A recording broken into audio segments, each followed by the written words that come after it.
Somewhere in the dark interior of the body, right now there is a small pool of acid.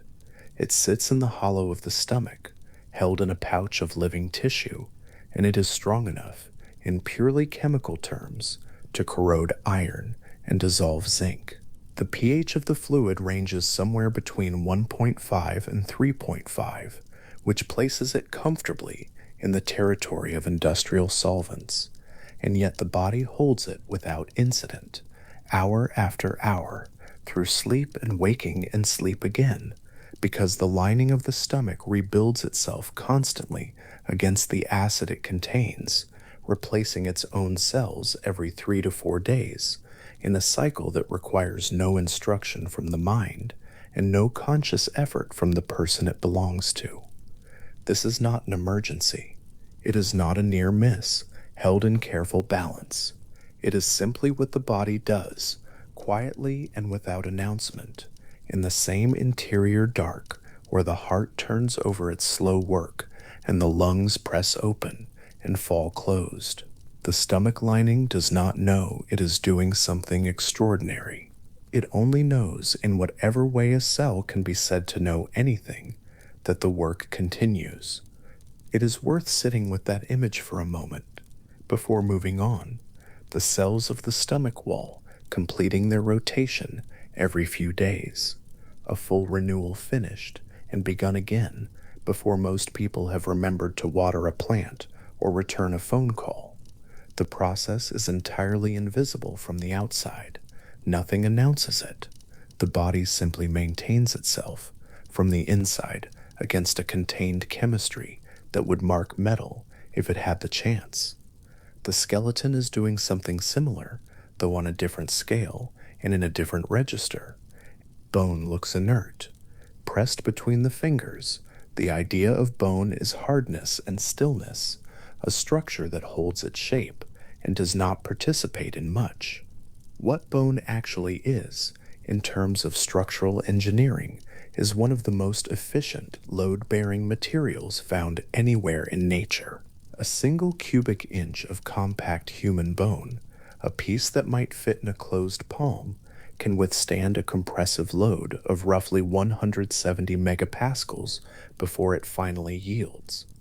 For comparisons, a similar volume of granite, the material people use to build things meant to last, fails at around 130 to 200 megapascals, which puts bone in the same tier of structural capability as building stone, except that bone is approximately 5 times lighter than an equivalent volume of steel. The lightness is worth considering on its own. A skeleton that carried the compressive resistance of steel at steel's density would be prohibitive. The body would not move, not easily, not in any of the ways it does.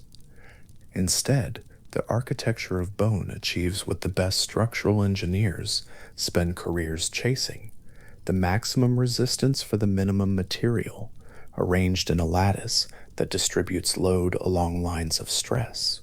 The trabecular interior of a femur, if you could look at it in cross-section, resembles the internal framework of a suspension bridge.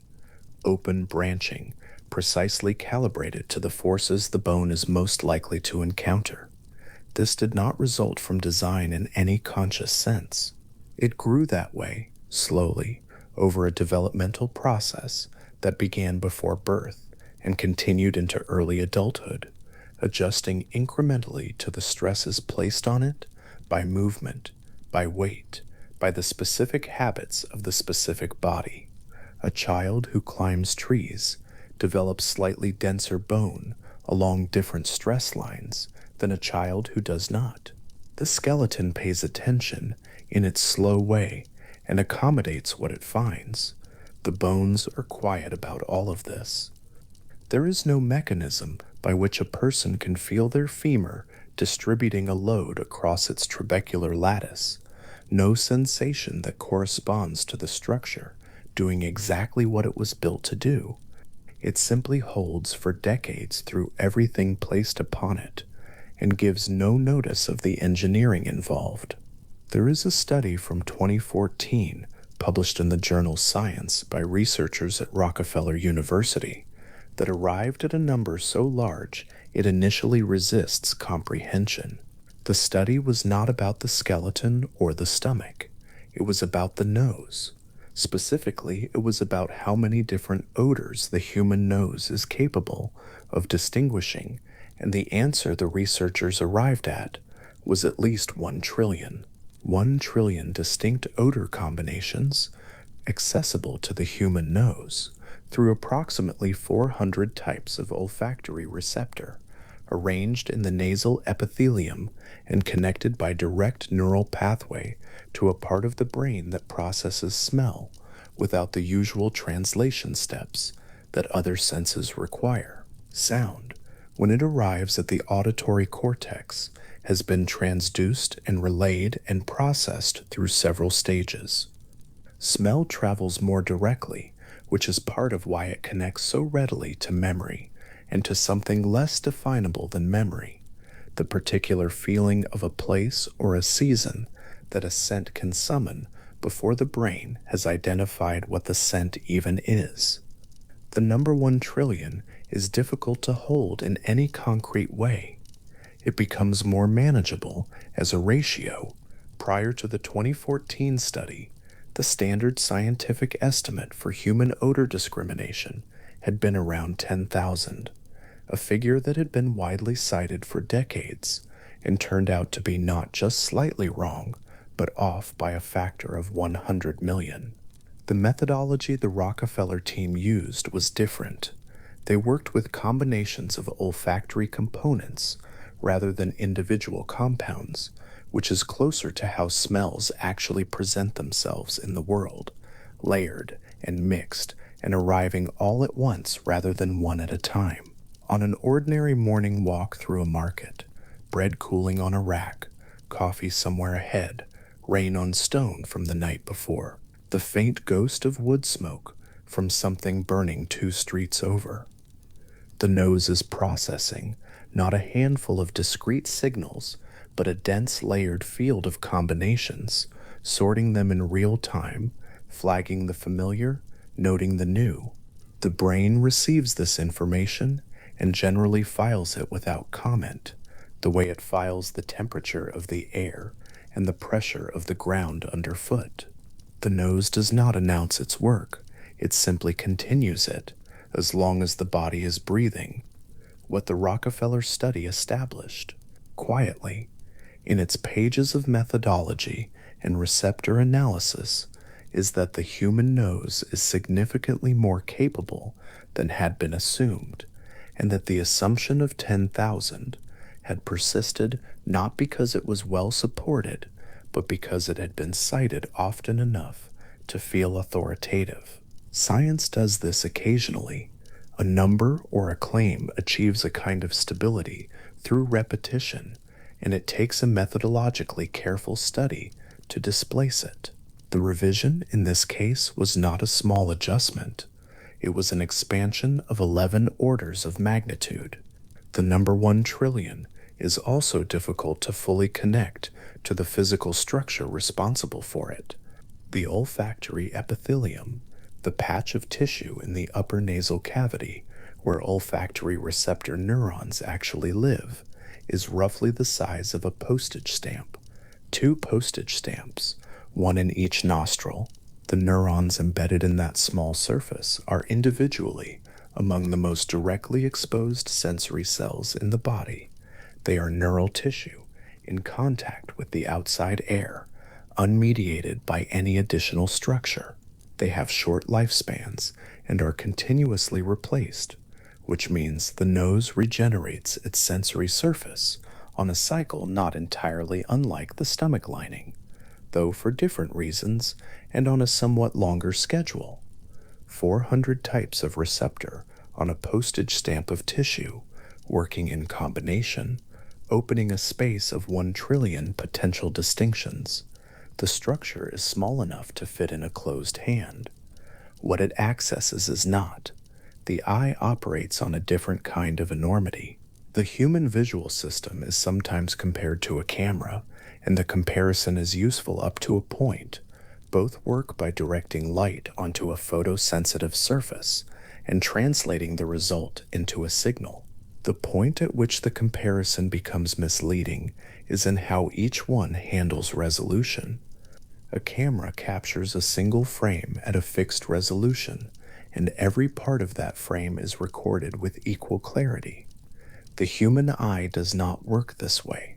The fovea, the small central region of the retina where photoreceptors are most densely packed, delivers the sharpest detail, somewhere in the range of 5 to 7 megapixels of true resolving clarity. The peripheral retina is considerably less detailed, sensitive to motion and broad contrast, but not to fine-grained specifics. If the eye were a camera capturing the full visual field at foveal resolution, the resulting sensor would need to accommodate approximately 576 megapixels. But the eye does not capture the visual field all at once. It moves constantly, executing small rapid jumps called saccades, tiny, largely involuntary redirections that occur several times per second and are so quick they are invisible from the outside and imperceptible from the inside. Between saccades, the eye also makes much smaller trembling movements, microtremors, that prevent the retinal image from fading due to adaptation. The visual system takes all of these inputs, the high detail central samples, the lower resolution peripheral information, the motion sensitive edges, and assembles them into a single continuous experience that feels like looking at a high resolution world rather than at a series of narrow samples stitched together. The seams are invisible.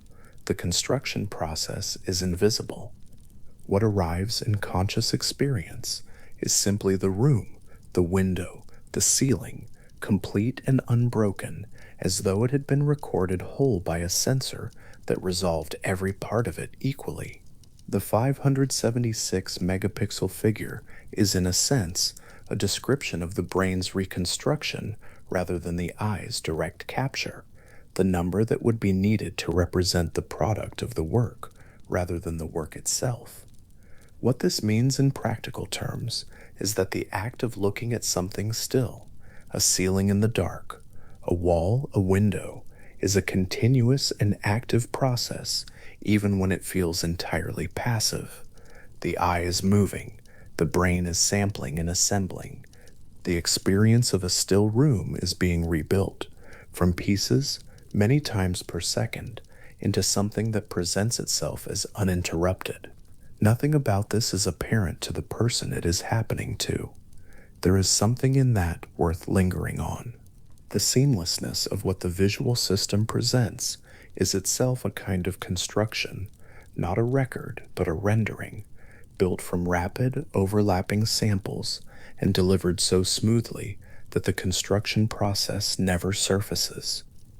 The room appears complete because the brain has made it complete from the high-resolution center outward, filling in the periphery with enough information to convince itself that the edges match the center, that the left side and the right side are continuous, that the ceiling meets the walls without seam or gap.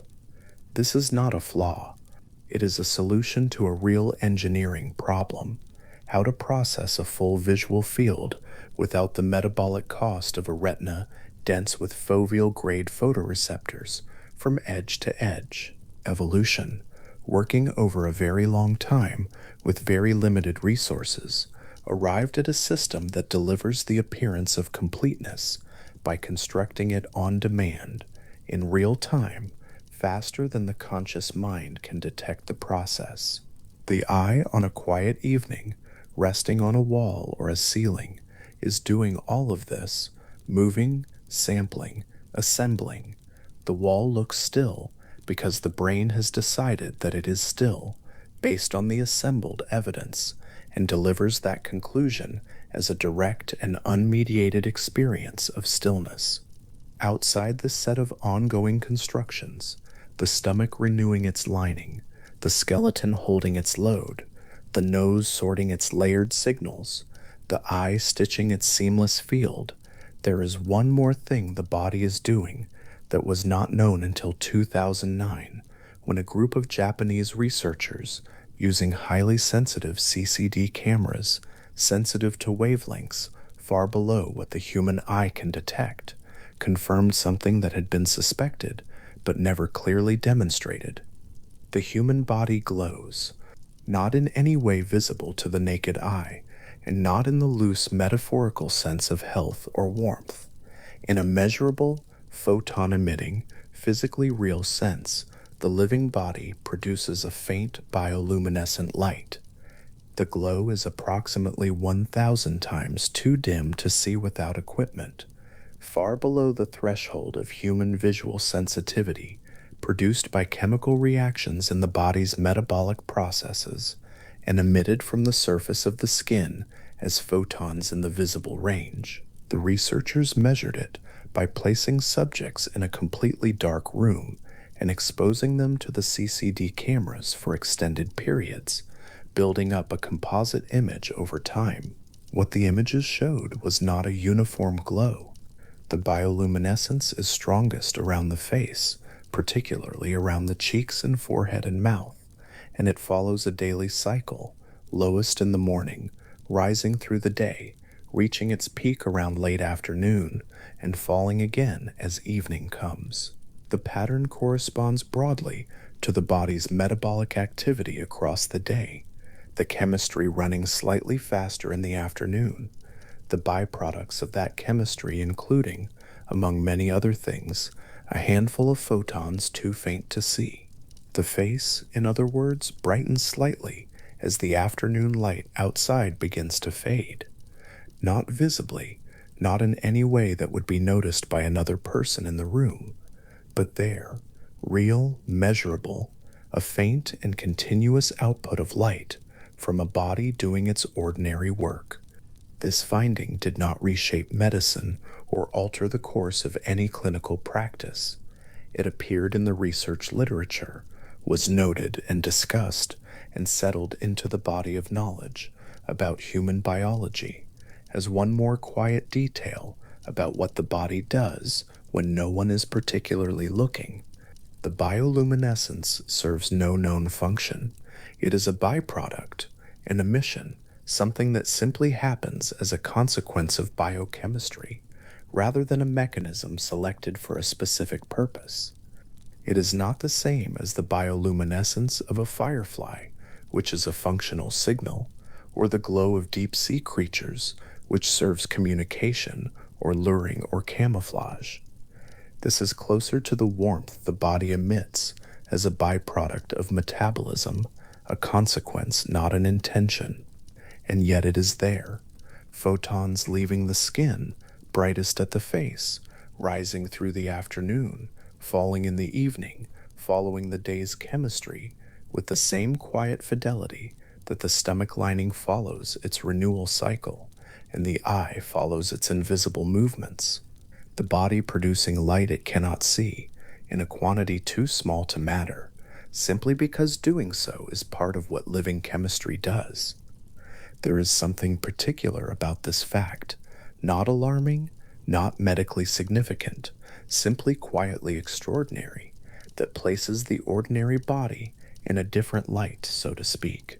The stomach holding its acid, the skeleton distributing its loads, the nose opening its vast combinatorial space from a postage stamp of tissue, the eye assembling its seamless rendering from rapid, unseen movements.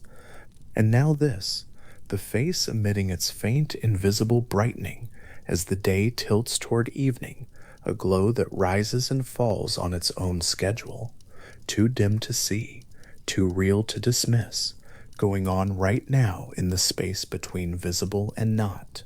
The boundary between those two territories, between what can be seen and what cannot, between what is happening and what appears to be happening, turns out, on inspection, to be considerably less fixed than it feels.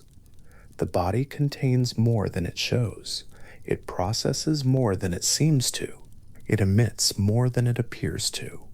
The light from the face is fading slightly now, as it does in the late afternoon, and then in the evening, As the chemistry settles toward its quieter night rate, and the faint photon count falls back toward its daily minimum, not gone.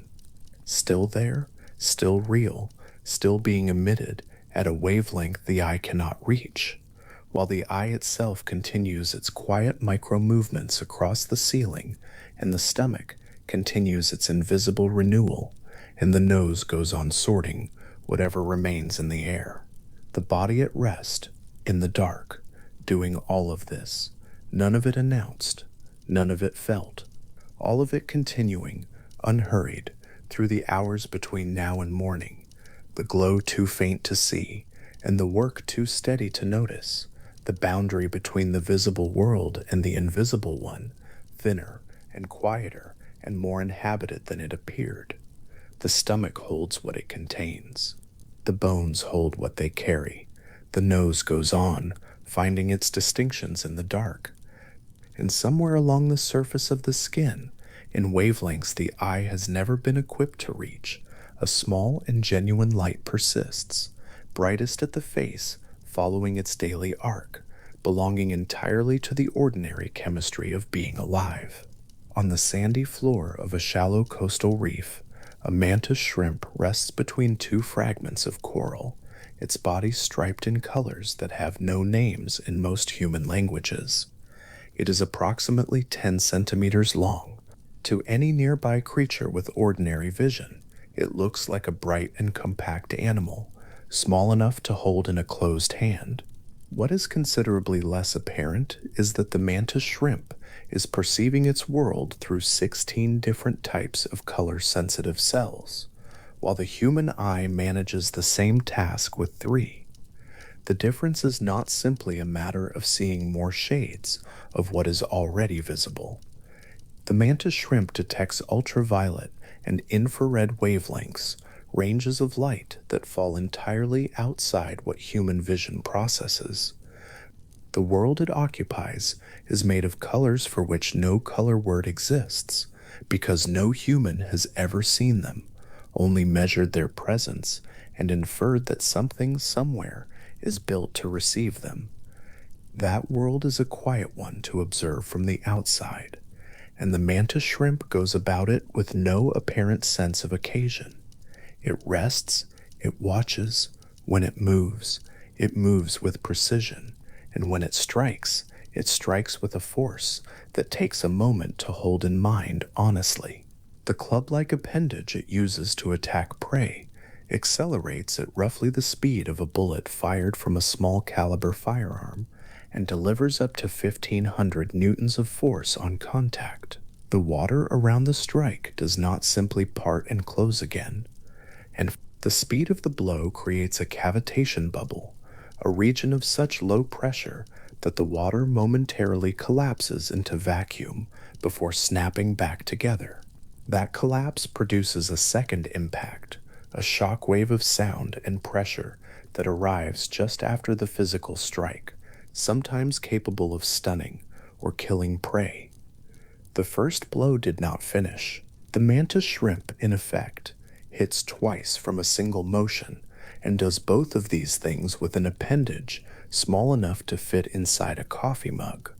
The cavitation bubble collapses, and the water settles, and the reef continues around it in the usual way. What is worth noting about the mantis shrimp is not simply the force or the speed, which are extraordinary on their own terms, but the combination of capabilities housed in one small, unhurried animal. In the same creature that sees wavelengths beyond ordinary sight, there is a striking apparatus that operates at velocities associated with firearms. The pairing does not feel like it belongs to a single creature, and yet there it is, resting between two pieces of coral in a few feet of clear water, waiting with no evident impatience for whatever the morning brings. The reef holds many things in close proximity that do not seem to belong together, and this is one of them. The mantis shrimp does not appear to be aware of being unusual. It simply goes on occupying a visual world that no observer watching from above the water could access.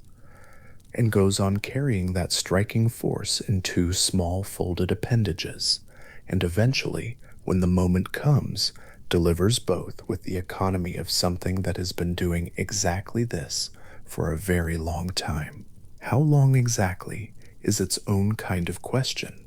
The mantis shrimp as a genus is ancient, its lineage extending back hundreds of millions of years, which means the basic architecture of that club appendage and those 16 photoreceptor cells has been refined across a duration that makes recorded human history look like an afternoon.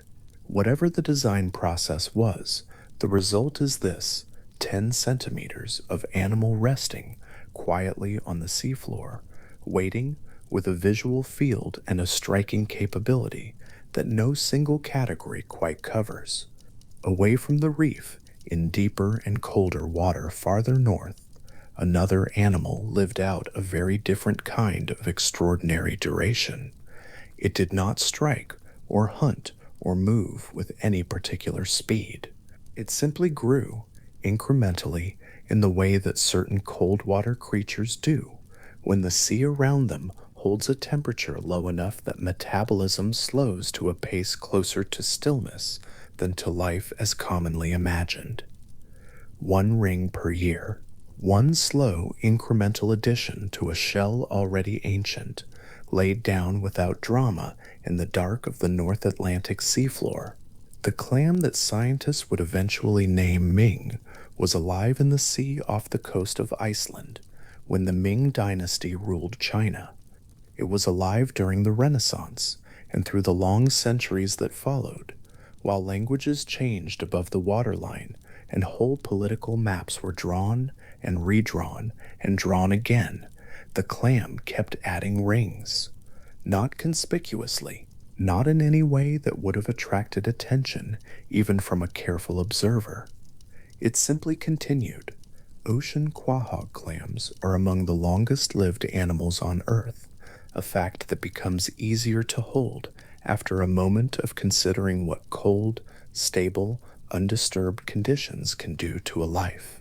In warm water, metabolism accelerates and time moves faster through an organism. In the cold water of the North Atlantic floor, everything slows, growth slows, cell division slows. The processes that in warmer conditions accumulate into aging and decline happen at such reduced rates that a creature can persist for spans that, described plainly, sound like errors. A 2006 examination of growth rings in an ocean quahog collected off Iceland confirmed an age of approximately 507 years, making it the oldest confirmed individual animal ever recorded. When scientists cross-referenced the first ring with a calendar, the clam had been born around 1499. There was no anomaly in the count. The rings were consistent and clear. 5 centuries of uninterrupted, unannounced existence on the same seafloor, through which dynasties and empires came and went entirely without its notice. Ming was named after that dynasty. The naming happened, as naming usually does in these situations, after the fact. The clam was already dead by the time the age was confirmed, collected for research along with a number of others from the same area, and the ring count was not completed until the animal that turned out to be the oldest had already been opened. This is one of the quietly strange details of the story. The record holder was identified only in the counting. There was no moment of recognition while it was still alive. The oldest individual animal ever recorded died without ceremony in the ordinary course of a research collection, and its extraordinary duration only became apparent afterward when a researcher worked through the narrow bands in its shell and arrived at a number that required checking again. 507 years. The record stands. No other confirmed individual animal has been shown to have lived longer, and Ming spent every one of those years in the same cold and largely featureless stretch of seafloor, adding one quiet ring to its shell each year and asking nothing of the world above it. The floor of the North Atlantic is a difficult place to imagine vividly. It is cold, dark at any real depth, and the passage of centuries there leaves no visible mark. What Ming's existence suggests, sitting quietly in that context, is that duration itself takes different forms in different bodies, and that what looks like stillness from the outside can be from the inside a full and uninterrupted span of years that simply moves at a different pace. 500 years of cold, slow, continuous life on the same patch of seafloor is not the absence of life. It is just life organized around different terms than the ones that come most readily to mind. In the water above the seafloor, and then on the rocky coasts and cliffs above the waterline, other animals were carrying on their own versions of remarkable continuity, though the capacities they relied on were of a different kind entirely. Memory, in birds, has long been acknowledged as more precise than it might initially appear, and in one particular species, the precision turned out to extend into territories that, described plainly, sound like something assigned to larger-brained animals. American crows can recognize specific human faces, not human figures in a general sense, not humans as a category, but individual faces distinguished from all others in a crowd, held in memory for years, and passed between generations in a form that researchers at the University of Washington eventually confirmed through careful, repeated experiment. The study involved masks, a protocol designed to test whether the birds were responding to something general about a person or to the specific arrangement of features on a face, and the results were consistent. The crows remembered the masks. They responded to the masked faces with alarm and scolding even years after the original encounter, and birds that had never themselves been threatened by a particular face were nonetheless responding to it, apparently having received the information through social learning. The mechanics of what the crows were doing are worth sitting with. A crow sees a face. It remembers that face. It encounters that face again, perhaps years later, in a different location and a different season, among dozens of other faces, and recognizes it. Not the general type of face, that specific configuration of features. This is the kind of recognition that humans rely on to navigate social life, and finding it in a bird of this size, a crow, one of hundreds on a wire above an ordinary street, places it somewhere unexpected. The crow is not aware of being unusual. It perches and watches, and when a face it has categorized as a threat passes below, it calls. The alert goes out. Other crows in the area respond. The person below, who may have no memory of the original encounter, finds themselves attended by a loose and agitated crowd of black birds that know exactly who they are. What the research also found was that this recognition could be transmitted. A crow that had learned to respond to a particular face could apparently communicate that response to its offspring and to other birds in the local group. The young birds, which had never encountered the original threat, were nonetheless responding to the threatening face with the same alarm as their parents. Cultural transmission of specific information about specific individuals, carried not in genes, but in behavior learned from the adults around them.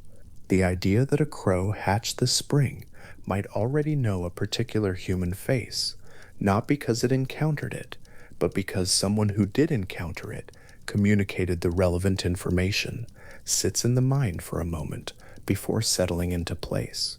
It is not a comfortable place, but it is a clear one. Crows are not the only animals whose social behavior produces something that, observed from outside, looks like tenderness. Far offshore, in the open water where the Pacific runs gray and cold, in the early hours, sea otters sleep. They sleep at the surface, floating on their backs, which is a fact with its own logic. The dense fur on the underside of a sea otter traps so much air that the animal floats naturally in that position without effort, the way a sealed bottle floats. Sleeping at the surface has an obvious disadvantage in open water, which is that currents will carry a floating animal wherever they go, and a sleeping otter does not choose its direction. Two otters sleeping near each other will drift at the same rate, and the current will carry them together or not at all. The solution that otters have developed for this is a small and particular one. They hold hands. More precisely, they clasp paws with one another while they sleep, a behavior that keeps them from being separated by the surface drift, and which researchers have documented consistently enough in sea otter populations to give it a name: rafting. The word rafting in this context refers to the tendency of otters to gather in groups on the water's surface, often dozens or hundreds of individuals together, the whole group loosely holding together through a network of clasped paws and tangled kelp, drifting collectively on the current rather than individually. The social aspect of it matters practically. A single otter sleeping alone at the surface is more vulnerable than one sleeping in a group, and the clasped paws are as much a matter of safety as proximity. The image of it, though, is its own thing. Two otters in the gray of an early Pacific morning, eyes closed, small dark heads resting on the water, their paws loosely connected, turning together very slowly on a current that neither one notices. The tenderness of it is not assigned, it is simply what it looks like. Otters spend a significant portion of their lives in this position, on their backs at the surface, often with a piece of kelp wrapped around themselves as an anchor to prevent drifting. They eat at the surface and sleep at the surface and raise their young at the surface, and the water below them at any given moment might be hundreds of feet deep. They live in the interface between two worlds, using the surface as a floor. A sea otter on its back in open water, with its eyes closed and its paws loosely holding another otter's paws, is surrounded on all sides by depth and is entirely comfortable with this fact, because the alternative would be to not sleep at all. And a well-rested otter is a more capable otter. The practicality and the tenderness are the same gesture. Sea otter populations have their own complex history, and the animals are sophisticated foragers with demonstrated tool use, cracking shellfish against stones, balanced on their chests in the water. But for the purposes of this moment, what is worth holding is the simpler image: the gray surface of the Pacific, the floating animals, the loosely clasped paws, the collective slow rotation on a current, the whole raft of them breathing quietly while the water moves beneath. The fact that it looks gentle is not an interpretation imposed from outside. It is simply what floating animals do when they want to stay together through the night, and what floating animals do when they want to stay together turns out to look, from any angle, exactly like this. Far from any ocean, in conditions that could not be further from the temperate surface of the Pacific, a very different kind of survival was being documented in the years while those same otter populations were being studied. In 2007, a batch of tardigrades, animals so small that a full-grown individual is approximately 0.5 millimeter in length, was attached to the exterior of a European Space Agency satellite and exposed directly to space. No atmosphere, no pressurized container, no thermal insulation. The vacuum of space at the immediate exterior of a spacecraft orbiting Earth is not a place where biological life as commonly understood can persist. The temperature swings between extremes that would destroy most materials, let alone living cells. The radiation environment is intense enough to damage DNA in the kinds of cells that make up familiar organisms. The vacuum itself would cause unprotected tissue to depressurize catastrophically in a matter of seconds. Tardigrades were put into all of this, and a significant proportion of them came back alive.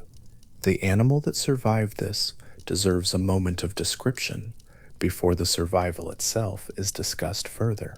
A tardigrade, seen under a microscope, has 8 stubby legs, a rounded body, and a face that, at the right magnification, has a quality suggesting mild and undirected contentment. It lives in moss, in soil, in the wet surface film of lichens and leaves, in the sediment at the bottom of freshwater ponds. It is found on every continent, in every climate zone, in environments ranging from tropical to polar, and has been collected from the highest mountain peaks and from deep ocean sediment alike. It is, in the most basic sense, extremely common. There are probably tardigrades in the moss growing on the north-facing side of the wall, outside any building old enough to have accumulated it. The vast majority of tardigrades in the world will spend their entire lives in circumstances of no particular note. What makes them remarkable is what they do when circumstances become extreme. Under conditions of desiccation, temperature extremes, high radiation, or vacuum, a tardigrade can enter a state that is neither ordinary life nor death, as those terms are conventionally used.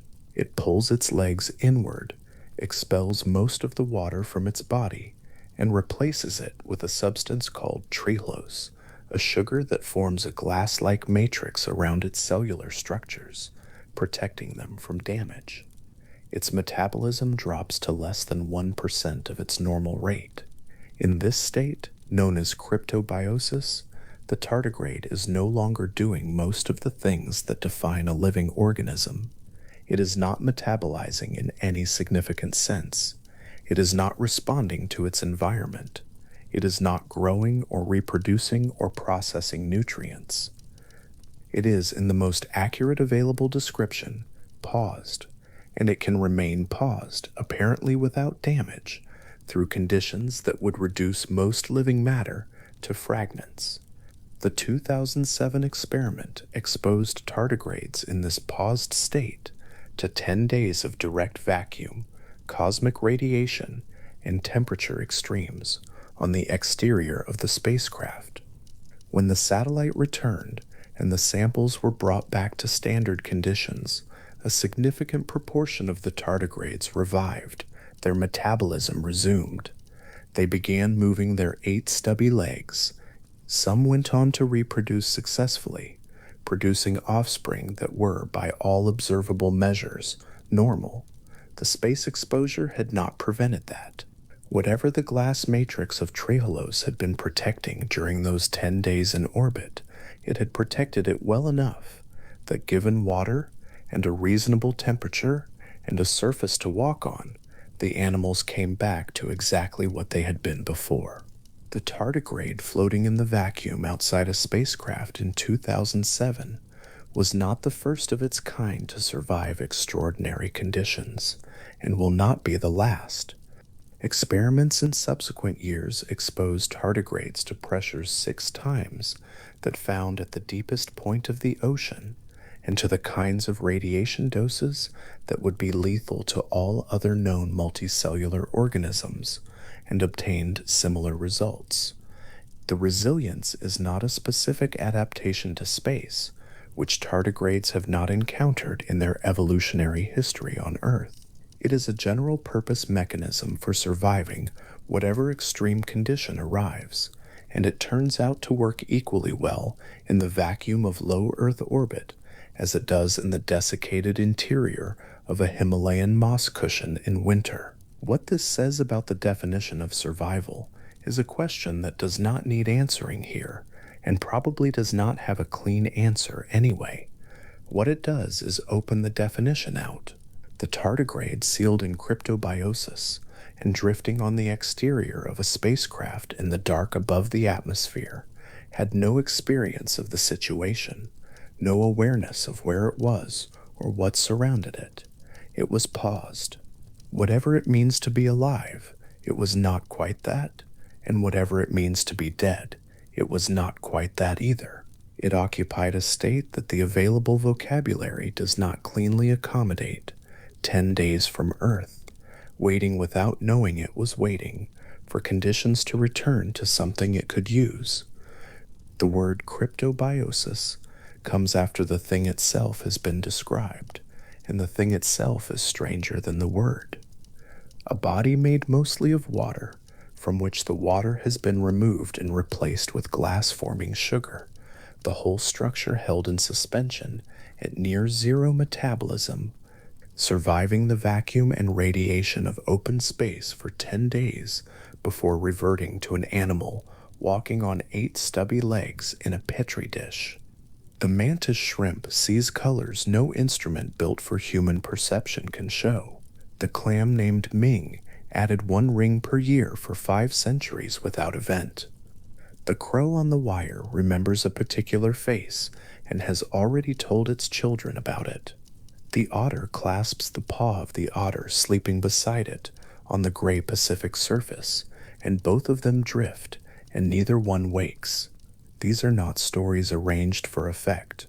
They are observations collected from the same planet, at the same moment, in its long and ongoing life, from animals going about their various kinds of business, in the ways they have been going about it, in most cases for much longer than anything human. The mantis shrimp's appendage is a design of ancient refinement. The quahog clam's slow accumulation of years is a function of cold water and measured metabolism. The crow's face memory is a social capacity that predates any city its ancestors perched above. The otter's clasped paw is the practical solution of an animal that lives at the edge of deep water and wants to stay close to the ones it knows. The tardigrade's cryptobiosis is the response of a body to the most extreme version of a situation it has encountered and survived over and over across hundreds of millions of years of practice. The diversity in these cases is not simply a matter of different capabilities in different creatures.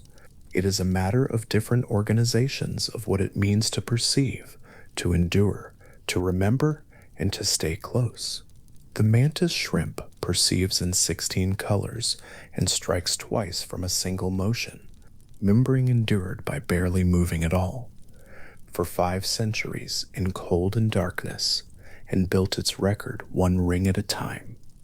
The crow remembers not only for itself but for its family, carrying the specific face of a specific threat through generations in a form that requires no DNA, only proximity and attention and whatever it is that passes between a parent bird and the young ones watching everything it does. The otter holds on, and the tardigrade, sealed against everything, waits in a state that is not quite anything until waiting is no longer necessary. What each of these animals does is in its own register a form of navigation through time. Some move through it slowly, some quickly, some by pausing altogether. Some measure it in rings, and some in offspring, and some in the returning recognition of a face seen once and never forgotten. None of them are aware of doing anything unusual. The mantis shrimp on the sandy reef floor is not conscious of its extraordinary visual range. Mimbring was not keeping count. The crow on the wire is doing what crows do. The otter is sleeping. The tardigrade in cryptobiosis is not doing anything at all, which is in the circumstances exactly the right response. The reef holds the mantis shrimp, and the reef holds its particular version of the world. The cold floor of the North Atlantic held Ming, and Ming held 5 centuries inside a shell no wider than a palm. The crow holds a face in memory with a precision that outlasts the original encounter and crosses into the next generation. The otter holds a paw. The tardigrade holds a stillness so complete that space itself could not interrupt it. All of these forms of holding are documented, confirmed, and ongoing in animals alive right now, doing exactly this in shallow reefs and cold seafloors, in city trees and open Pacific water, and in the microscopic films of moisture that coat nearly every outdoor surface on Earth. They do not stop because the day ends, or because the watching stops, or because the account of them reaches its last sentence and goes quiet. The tardigrade does not know it survived, it simply resumes. The legs move, the metabolism restarts. Whatever it paused in the middle of, it continues. Outside, somewhere in low Earth orbit, the place where it spent 10 days in sealed suspension is empty now. The spacecraft has moved on. The cold and the vacuum and the radiation are still there, the same as they were and will be when the next thing arrives to test them. The tardigrade is back in a petri dish, walking on 8 small legs, entirely unimpressed by where it has been, entirely occupied with where it is, which is, after all, the only place any of this is happening. On the morning of January 15th, 1919, the north end of Boston was cold in the particular way that a harbor city gets cold. The chill coming off the water and settling into the narrow streets and staying there. The neighborhood was awake and moving.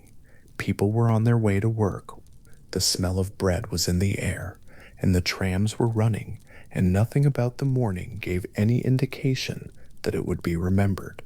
The Purity Distilling Company kept a large storage tank on Commercial Street, close to the waterfront.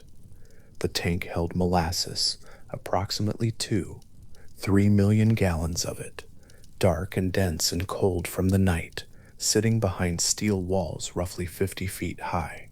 There had been concerns about the tank before that morning.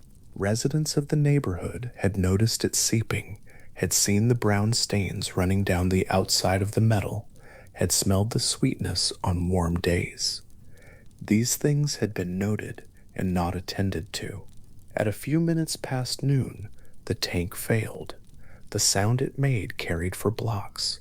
What came out moved through the streets at 35 miles per hour, faster than a horse at full gallop, faster than most people could have run even on clear ground. The wave reached 25 feet at its peak. It moved through a residential and commercial neighborhood in the middle of a working day, and when it was over, 21 people were dead, and more than 150 others were injured. The cold January air held the sweetness of it for hours afterward. By some accounts, the smell remained in the neighborhood for weeks, returning in warm weather for years after that, rising from the gaps between cobblestones and the wood of older buildings that had absorbed what the street could not. That is what 3 million gallons means at the scale of a city block, not a number, but a presence that took a long time to leave. What the Great Molasses Flood makes clear, among other things, is that historical events do not require improbability to be astonishing. The mechanism was simple: a tank under pressure, a structure not equal to that pressure, and a substance that most people know only as something slow and contained and sweet. The violence was a product of scale alone, but history also offers events whose improbability is the mechanism, where the account reads like something made up and turns out to be exactly what the record shows. In the summer of July 1807, Napoleon Bonaparte was at the height of his power. He had recently concluded the treaties of Tilsit with Tsar Alexander I, a diplomatic achievement that represented the broadest reach of French imperial authority in Europe. He was not a man accustomed to retreating from anything. His marshals and aides surrounded him. His carriages were in attendance.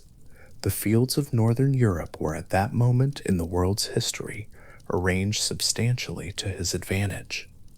What happened next was not arranged to his advantage at all. His chief of staff, Alexandre Berthier had organized a celebratory rabbit hunt to mark the occasion of the treaties. Hundreds of rabbits had been gathered for the purpose and were to be released across the open ground so that the emperor and his party could pursue them. It was meant to be a straightforward and appropriately triumphant occasion. The first sign that something was wrong came when the rabbits released across the field did not flee. They came forward, not in scattered groups that eventually converged, but in what witnesses described as a coordinated mass, a gray-brown tide moving across the field toward the assembled officers and the emperor himself. The rabbits came steadily and in numbers, climbing over boots, pouring around legs, pressing forward with the quiet and unarguable persistence of animals that associated the presence of people with food rather than danger. Napoleon Bonaparte, conqueror of much of Europe, retreated to his carriage. The explanation that emerged afterward was that Berthier had procured domesticated rabbits rather than wild ones. Wild rabbits would have bolted at the first shot, at the first shout, at the first scent of humans and horses and noise. Domesticated rabbits had never learned that particular lesson. They had been raised in hutches and fed by human hands, and a large assembly of humans in an open field read to them not as threat, but as the arrival of feeding time, and they responded accordingly. The historical record confirms that this happened. It is in the memoirs of officers who were present. The emperor was not harmed. He was not frightened in any serious sense. He was, by most accounts, merely overwhelmed and compelled to withdraw, the rabbits pressing forward around his carriage wheels as he departed. But there is something in the image that history tends not to produce in such clean form. The most powerful man in the world, retreating steadily across a French field, unable to make any progress against a problem that had nothing to do with any of his considerable capabilities. The domestic rabbit had never heard of Austerlitz. There is a category of historical event in which the peculiarity is not a single cause, but a cascade, in which the strangeness lies not in what happened, but in the fact that it kept happening, that it did not stop when any reasonable estimate of such things would have suggested it should. The dancing plague of Strasbourg in the summer of 1518 belongs to this category. In July of that year, a woman named Frau Troffe began to dance in the street. There is no record of music. There is no record of any occasion. She danced alone in the road, and she continued to dance for days. By most accounts, she was dancing for 4 to 6 days before anyone joined her.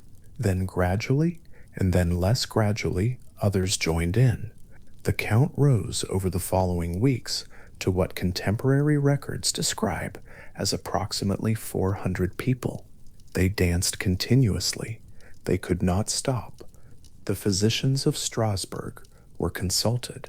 Their recommendation, based on the medical understanding of the period, was that the cure for the dancing was more dancing, that the affliction was caused by an excess of hot blood, and that the way to resolve it was to allow the blood to exhaust itself. A guild hall was cleared. Musicians were brought in. The afflicted were provided with a space and an audience, and were encouraged to continue. The dancing continued for weeks.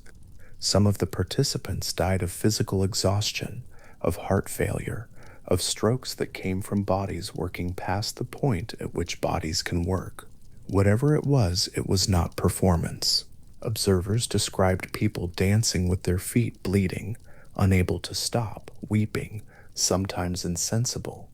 The body continuing a motion that the person inside it was by every account desperate to end. The historical record does not provide a clean resolution. The dancing eventually stopped.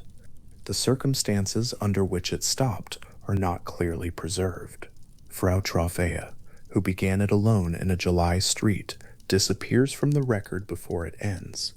The explanations that have been offered over the centuries include mass psychogenic illness, a category of event in which a community under severe stress produces shared physical symptoms with no single physical cause, as well as ergot poisoning, which produces convulsive effects in people who consume contaminated grain and was a genuine hazard in the grain supply of the period. Neither explanation is fully satisfying.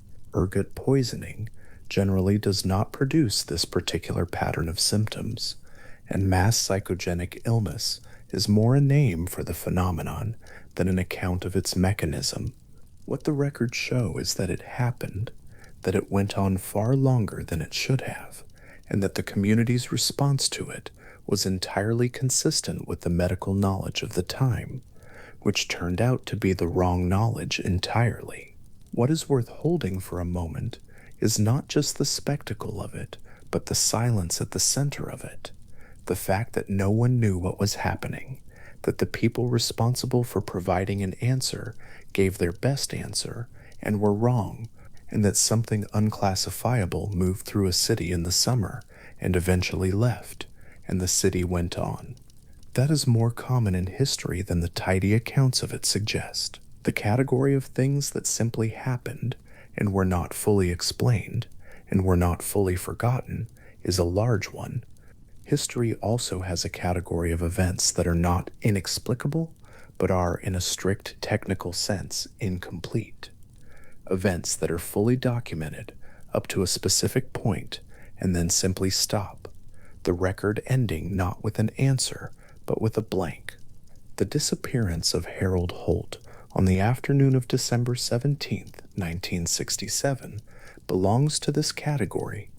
Holt was the Prime Minister of Australia. On that afternoon, a Sunday, he drove to Cheviot Beach in Victoria with a small group of friends, intending to swim. The sea was rough.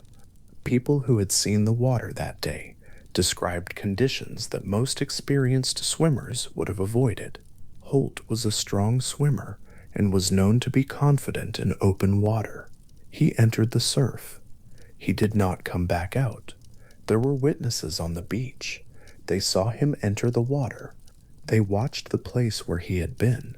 The water closed back over itself, and Holt was not in it anymore. What followed was one of the largest search operations in Australian history. Naval vessels, aircraft, divers, days of methodical examination of the coastline and the seafloor. No body was ever found, no clothing, no physical evidence of any kind.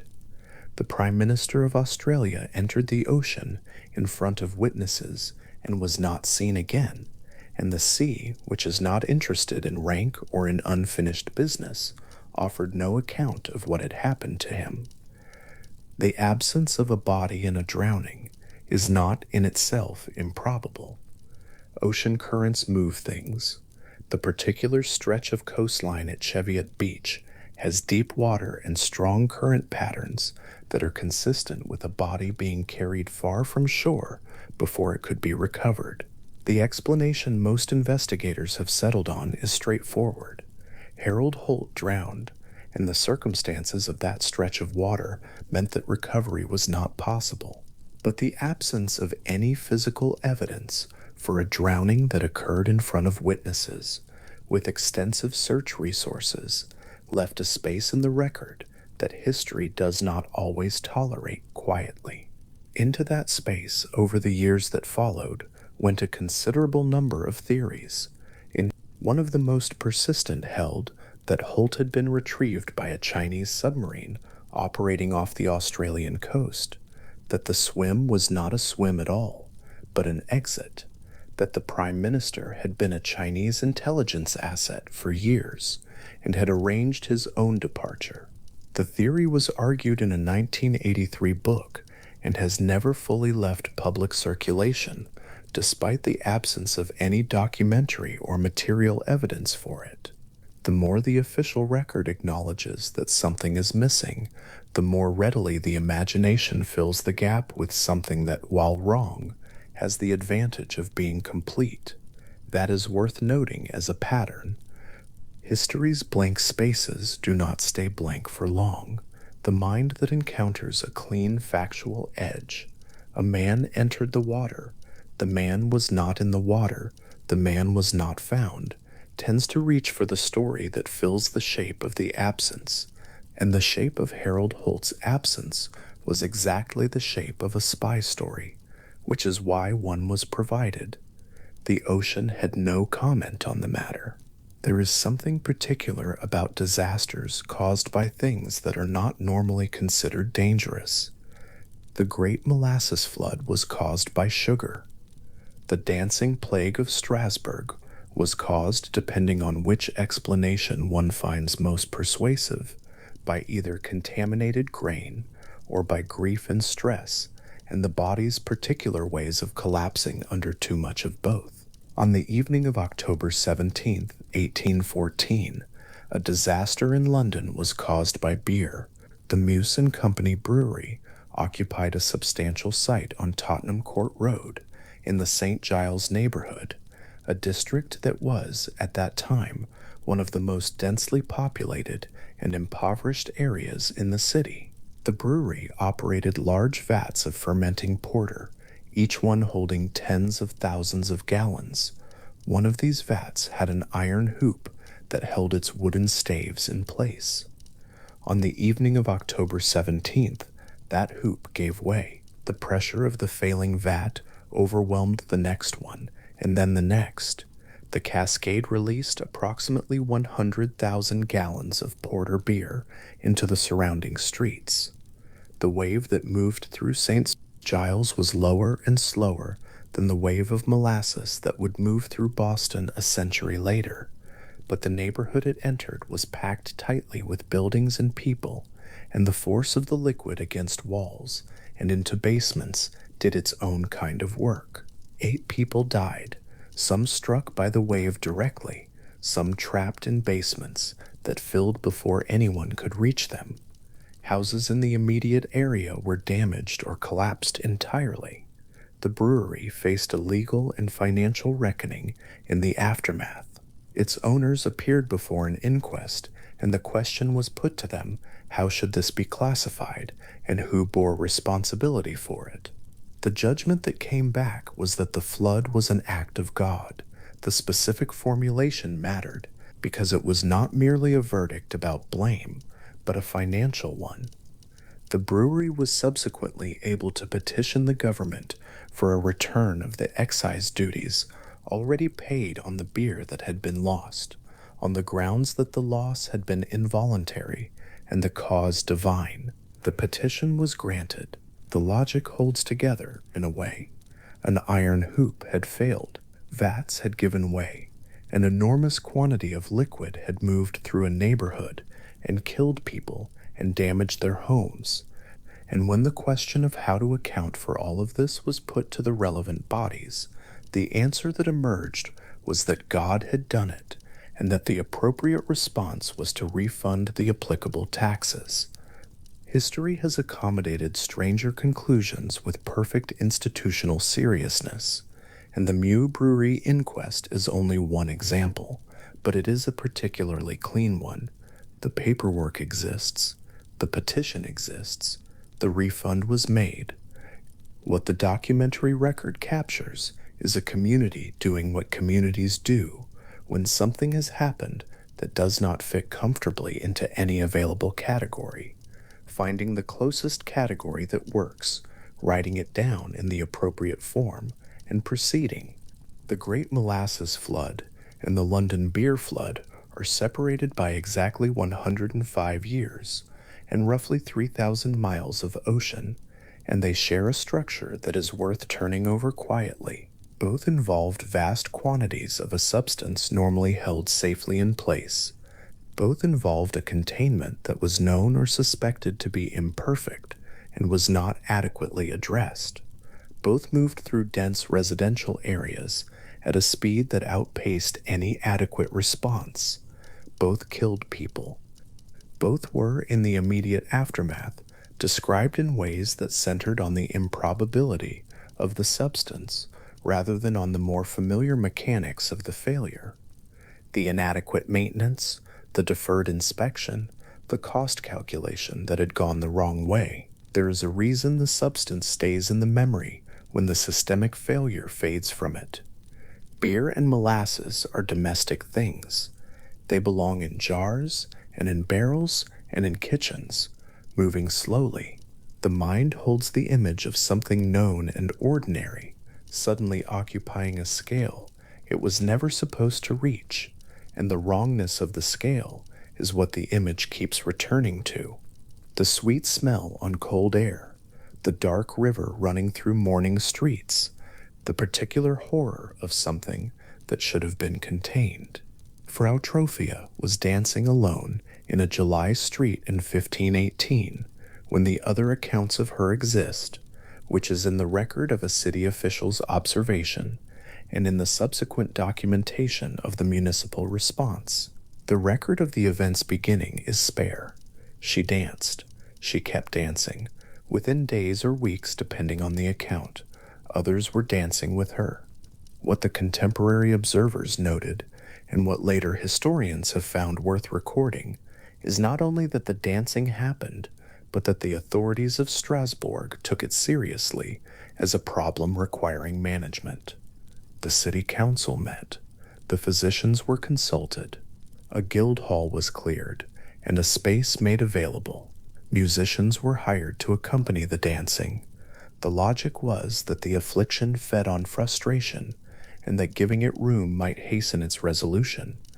The wrong logic, as it turned out, but the logic of people applying the best understanding available to a situation that did not fit into any prior category neatly. The 16th century in the Alsace region was a period of particular difficulty. Harvests had failed. Disease had moved through the population. The usual weight of life in a pre-industrial European city was compounded by an unusual accumulation of specific hardships in the years immediately preceding 1518. The dancing plague was not the only episode of its kind in the historical record. There are accounts of similar mass episodes in other cities and other decades across medieval Europe. But the Strasbourg episode of 1518 is the best documented, and what the documentation shows is a community in which the ordinary structures of authority and explanation were being applied with full seriousness to something those structures were not designed to handle. The dancing stopped. Frau Trophea is not in the record after a certain point. The musicians went home. The guild hall was returned to its ordinary uses. The summer of 1518 passed into autumn, and the autumn into winter, and the city of Strasbourg continued. And what had happened in its streets became the kind of thing that people talked about in the following years, and that eventually became the kind of thing that historians found and wrote down in the following centuries. Adding it to the long list of events that the past produced and left for later people to account for, history's habit of producing events that resist accounting is not a recent observation. Every century has its own inventory of things that happened and were documented and are now difficult to place in any simple narrative. The dancing plague, the rabbit hunt, the tank of molasses, the prime minister who entered the water and was not in it anymore, the brewery's petition to have God recognized as the responsible party. Each of these is in the record, each of them is verifiable, and each of them has the quality, on first encounter, of sounding like something someone made up for a purpose, to illustrate a point, to fill a gap, to give an example where a real example was harder to find. The reason they sound invented is in part a function of how history is usually told. The dominant accounts tend toward coherence, toward the story in which the important events follow from each other, with something like logic, in which the causes and the effects are proportional, in which the outcomes make sense given the inputs. The dancing plague does not make sense given the inputs. Napoleon retreating from rabbits does not make sense given the inputs. And so these events sit at the edge of the main story, in the footnotes and the appendices, and the monographs aimed at readers who have already finished the main text and want to know what else was there. What else was there? It turns out, is a great deal. The footnotes of history are long and strange and patient, and they do not require that the main story acknowledge them to go on existing. On a cold January morning in Boston, the smell of molasses rose from the cobblestones in the South End for years after 1919, a ghost of an event that had lasted only minutes. On a summer morning in Strasbourg in 1518, a woman danced in a street, and more people came to dance with her, and they kept dancing in a way that the city did not know how to stop. On an afternoon in December 1967, a man walked into the ocean, and the ocean closed over him and offered no further information. At the Metz and Company Brewery, the inquest wrote its finding in the accepted form and submitted it to the appropriate office, and the appropriate office considered it and returned the excise duties on 100,000 gallons of porter beer that had been released into the streets of St. Giles by an act of God, and the paperwork was filed, and the brewery went on brewing. That is what the historical record contains, among everything else it contains. These episodes that the ordinary categories almost fit, that the official language almost covers, that the subsequent explanations almost account for, the space between the almost and the actual being where most of the interesting material lives. The documents persist. The details are there for anyone who looks at the right footnote on the right page of the right monograph, and the details are almost exactly as improbable as they sound, and they are true, and the world that produced them was the same world that produced everything else in the record. The wars and the treaties and the long movements of populations across centuries, all of it happening at the same time, all of it equally real. The tax refund was processed, the guild hall was cleared, the rabbits dispersed, eventually, to wherever the chief of staff's arrangement had sourced them from, and the field was empty again, and the carriages departed, and the Emperor of France went back to being the Emperor of France, which was the kind of thing that left a great deal more of a mark on the historical record than the afternoon a domestic rabbit had declined to be frightened of him.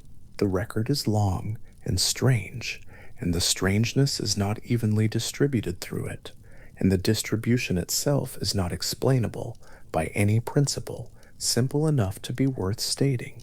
Things happened. Some of them were improbable. The improbable ones were written down, and the documents were preserved, and many centuries later they are still there, patient and specific, and entirely, quietly, verifiably true. The official verdict on the London beer flood was an act of God. The paperwork was filed with the correct authority. The refund was made.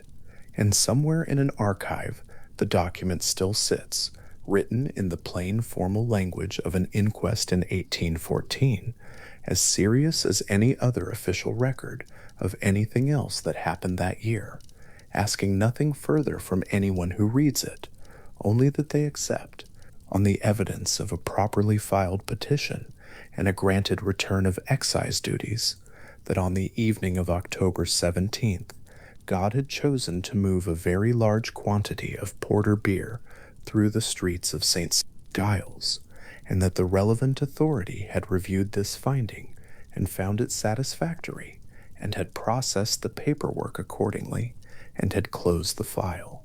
2 glasses of water sit on a wire rack inside an open freezer. One of them was boiled. The other was drawn cold from the tap and placed beside it a few minutes later. Left alone, the 2 glasses look the same, clear water in ordinary containers, unremarkable on the shelf. What happens next, under the right conditions, is that the hot glass reaches ice first. The cold one sits beside it, still liquid, the surface undisturbed, the temperature still falling. No one predicted this. The first careful account of it came from a Tanzanian student named Erasto Mpemba, who noticed something similar while making ice cream at school in the early 1960s, and found when he brought it to a physicist named Dennis Osborne that Osborne thought it was worth examining.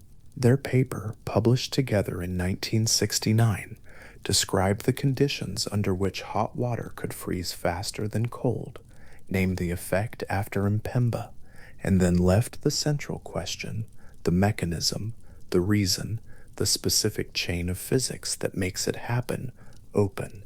It is still open. Laboratories have replicated it. Other laboratories have struggled to replicate it. The conditions under which it occurs remain contested, and the explanation for it, when it does occur, has not been agreed upon. The two glasses sit on the rack. One of them is ice, the other is not. The reason is still under discussion. There is something quietly satisfying about a scientific puzzle that a student noticed and a physicist took seriously, the two of them writing it down and publishing it and leaving the answer for someone else to find. Because the answer has not been found yet, and the question is still genuinely open. The Mpemba effect does not occur every time. It is not a reliable trick. The starting temperatures matter, the size and shape of the container matter, the dissolved gas content of the water may matter, and the exact setup of the freezer matters in ways that are not entirely understood. What the 1969 paper established was that the phenomenon existed and that it deserved more attention than it had received. What the decades since have added is a long series of competing explanations and a persistent failure to settle on one. In a freezer somewhere, under the right conditions, hot water is reaching ice before cold water that has had longer to cool. The reason why remains, for now, a careful and unresolved open problem. The medieval stained glass windows of Europe carry a story that most people who have heard it find plausible, that the glass in old cathedral windows is thicker at the bottom because glass behaves like an extremely slow-moving liquid over centuries, flowing gradually downward under its own weight. The windows do in many cases have panes that are noticeably thicker at the bottom edge than at the top. The variation is real. The explanation is not. Glass at room temperature is not a liquid and does not flow. What it is technically is an amorphous solid, a material whose atoms are arranged without the regular repeating pattern of a crystal, frozen instead in the irregular disorder of the melt they came from. That disordered structure does not confer viscosity. Glass does not move. A medieval pane that has survived 6 centuries in a cathedral window has not shifted by a single measurable fraction of a millimeter since the glaziers set it in place. The reason the panes are thicker at the bottom is much more direct, and it comes from the way glass was made before modern industrial manufacturing. Glass blowers of the period produced flat panes through a technique that involved spinning molten glass on a rod, using centrifugal force to flatten it into a rough disc or cylinder. The spinning process distributed the glass unevenly, thicker toward the outer edge, thinner at the center. When those panes were cut and installed, they were irregular by nature, one edge heavier than the other. The glaziers who installed them, working with material that was not uniform, placed the heavier edge downward. This was practical rather than decorative. The thick edge at the bottom is the mark of a craftsman's choice, preserved exactly where the craftsman left it, not the slow drift of centuries. The story of flowing glass is a compelling one, and it fits the appearance of the windows well enough that it persists. It simply does not match what glass actually does when left alone in a frame. The persistence of a false explanation is sometimes as interesting as the true one. There is something reasonable about imagining that old glass moves, that the window of a 12th century cathedral carries in its own material some record of time passing, the glass slowly and patiently responding to gravity across all those quiet years. The true explanation is less romantic and more precise. The variation was fixed at the moment of manufacture. The thicker edge is heavier, and the glazier made a sensible choice.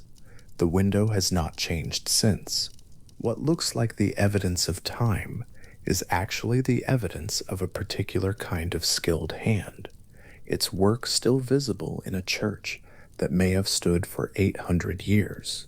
The glass exactly as thick at its lower edge as it was the morning it was installed, no thicker. Venus is the second planet from the Sun, and it moves through the solar system with a set of properties that resist easy summary. Its orbit takes roughly 225 Earth days to complete. Its rotation on its own axis, what would produce a day on Venus, in the sense of a full spin from one noon to the next, takes about 117 Earth days. The arithmetic of that relationship means that a Venusian year, one full trip around the Sun, contains fewer than 2 Venusian solar days. It is not the only planet where the day is longer than the year, but it is among the most extreme cases, and it is made stranger still by the direction of the rotation. Venus rotates in the opposite direction to most of the planets in the solar system. Standing on the surface of Venus, a surface that is itself, at around 465 degrees Celsius, too hot for any known life, the sun would appear to rise in the west and move slowly across the sky, taking weeks to travel from horizon to horizon and then set in the east. The sunrise is westward. The day outlasts several Earth months. The year arrives more than once before the sun completes a single crossing of the sky. The surface of Venus, obscured from most observation by its dense atmosphere, is described by the data returned from the small number of Soviet Venera probes that survived long enough to transmit from it, most of them lasting between 23 minutes and about 2 hours before the temperature and pressure ended transmission.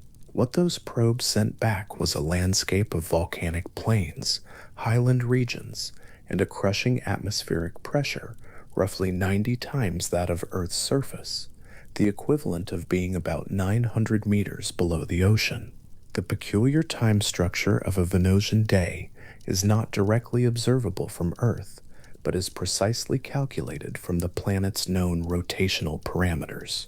The sun rises in the west on Venus every time it rises, which across all of recorded human history it has done many times without anyone on Earth knowing which direction that was.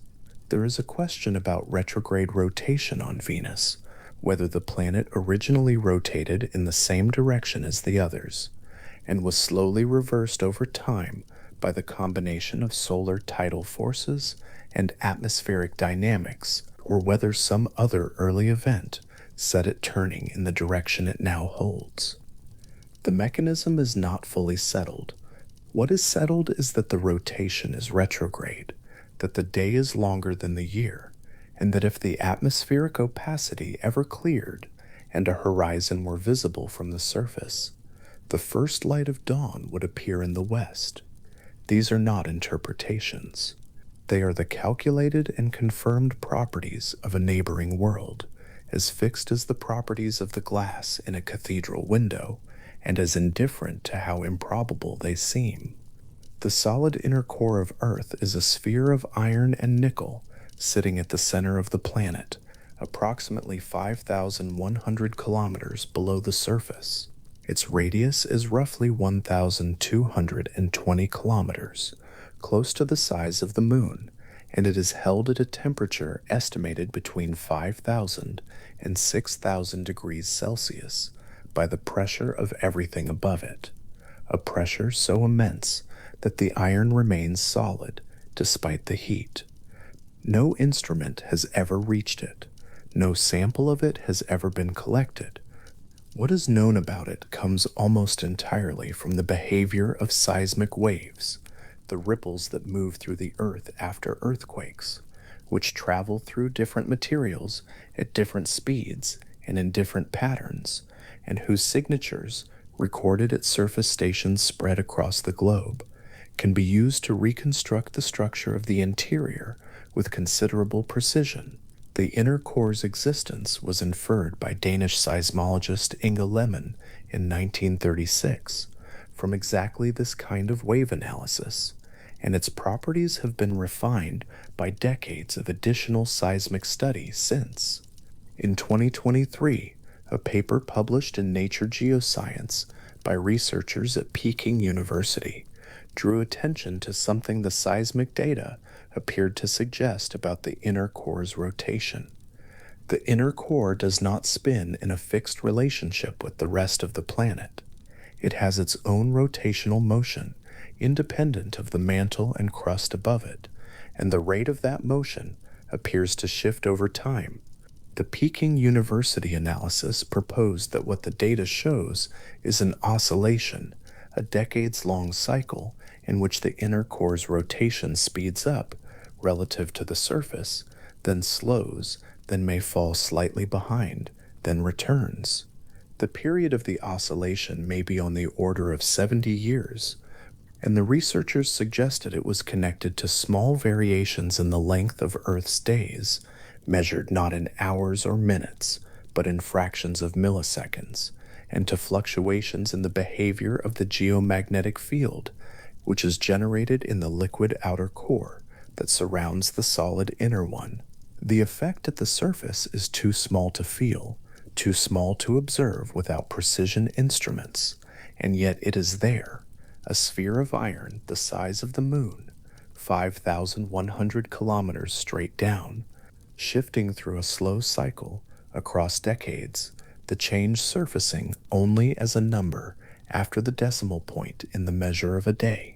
The seismic data that reveals the inner core's behavior passes through the Earth, from earthquake sites to recording stations on the other side of the globe, and the inner core appears in that data as a region where certain wave types travel faster than they should through the surrounding material, confirming that something dense and solid occupies the center. Inu Schleiman worked through the mathematics of those waves by hand, on paper, before computers were available for the calculation. Her conclusion was published and then ignored for several years before other researchers confirmed it independently. The inner core had been there all along, of course. It simply had not been visible through any instrument that looked at the surface. Seismology, which began as the study of ground shaking after earthquakes, turned out to be a kind of deep imaging, a way of seeing through 5,100 kilometers of rock and iron and liquid metal to the still center of the planet. Sound moves through air at about 343 meters per second under ordinary conditions. This is fast enough that in everyday experience, sound seems nearly instantaneous. A door closing across a street, a word spoken in a room, the echo from a wall a few dozen meters away, all arrive without any noticeable lag. The speed is not constant.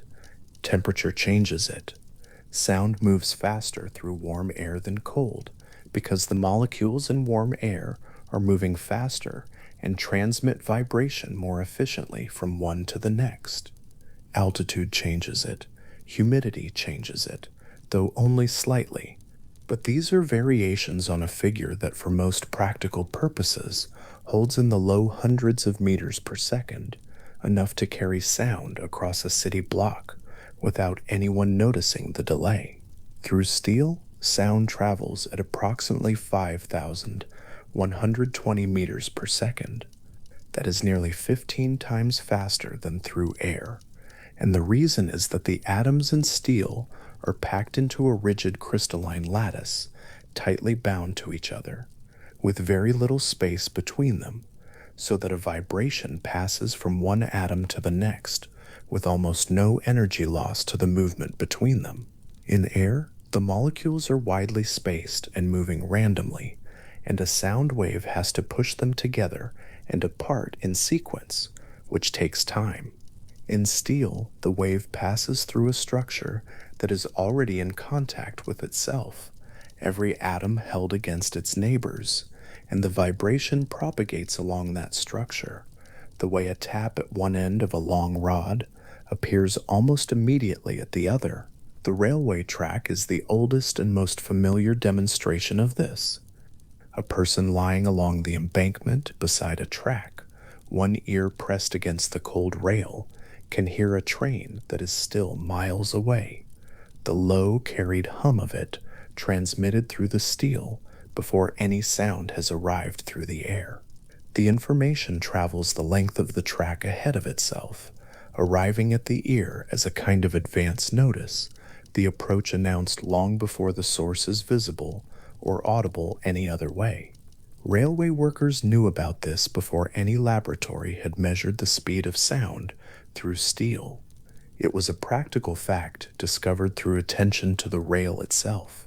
The physics that explains it, the relationship between molecular density, lattice structure, and wave propagation speed, came later and confirmed what experience had already worked out.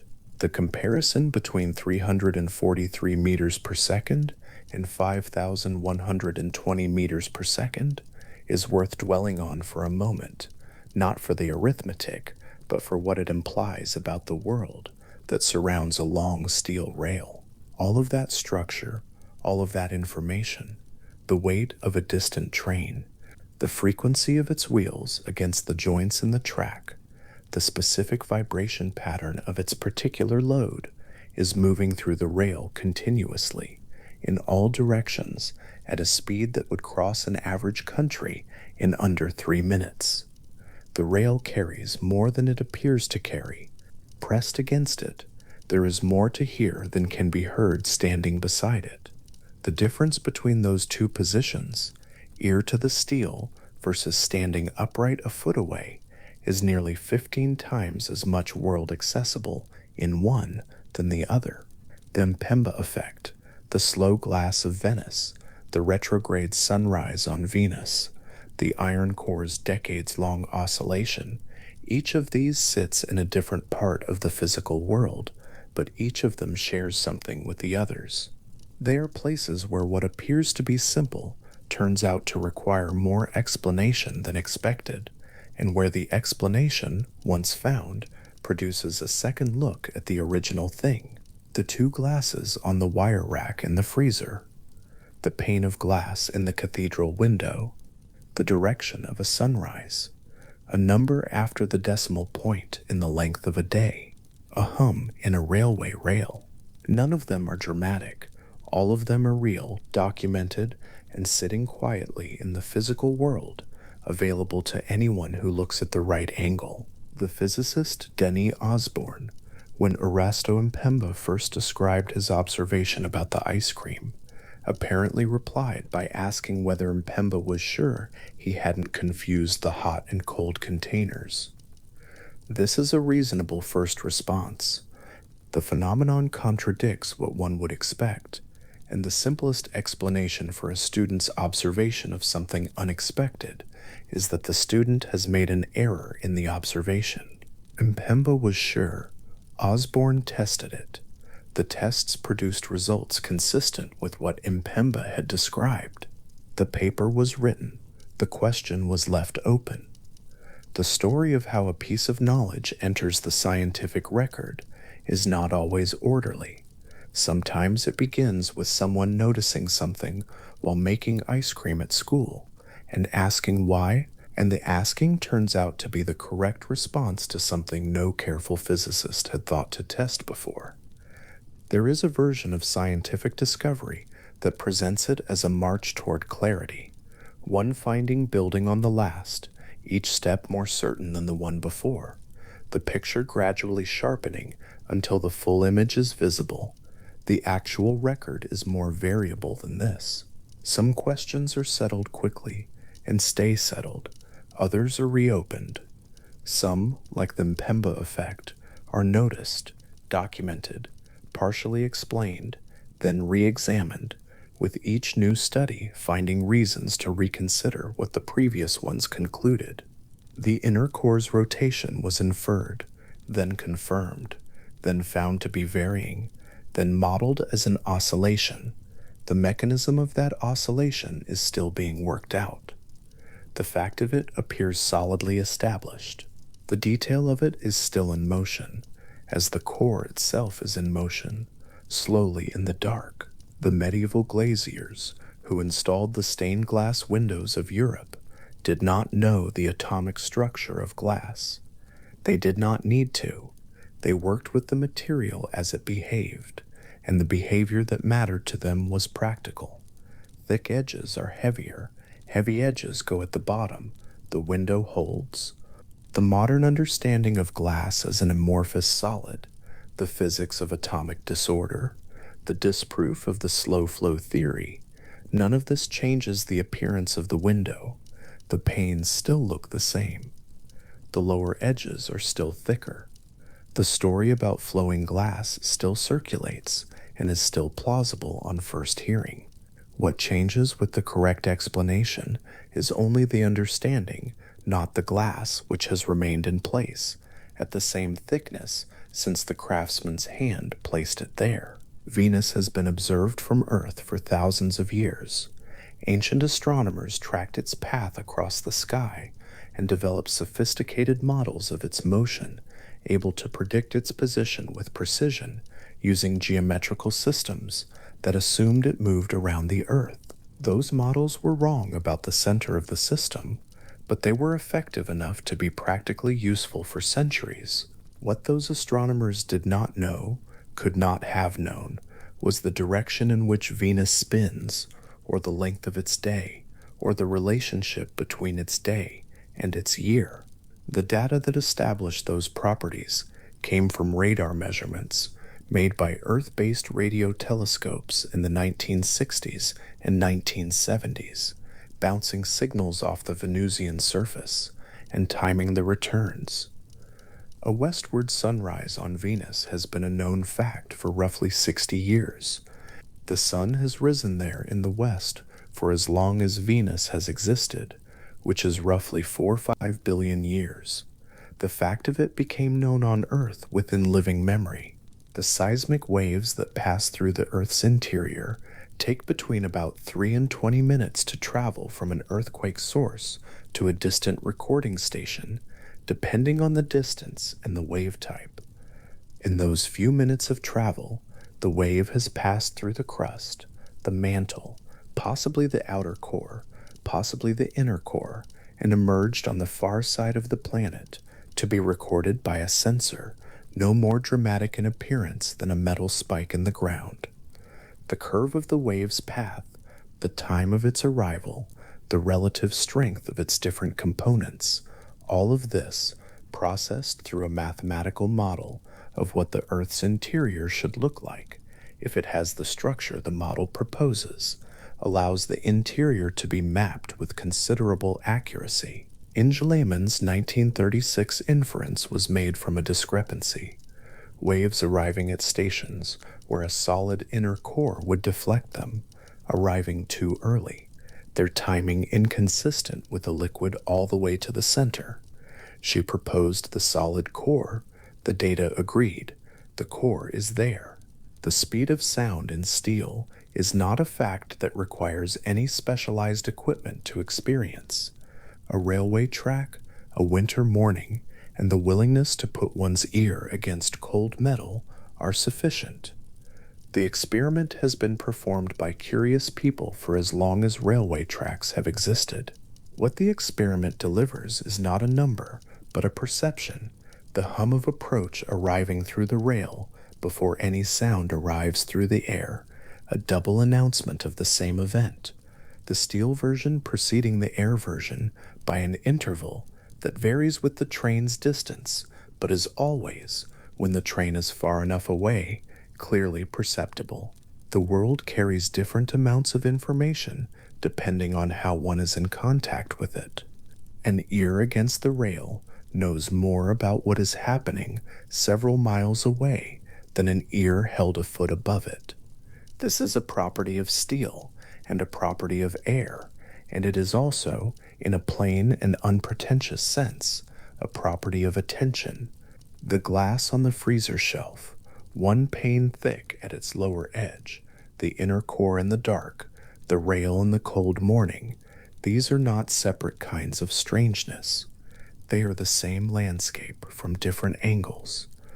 The physical world contains, at every scale, materials behaving according to consistent laws that, examined carefully, are frequently surprising.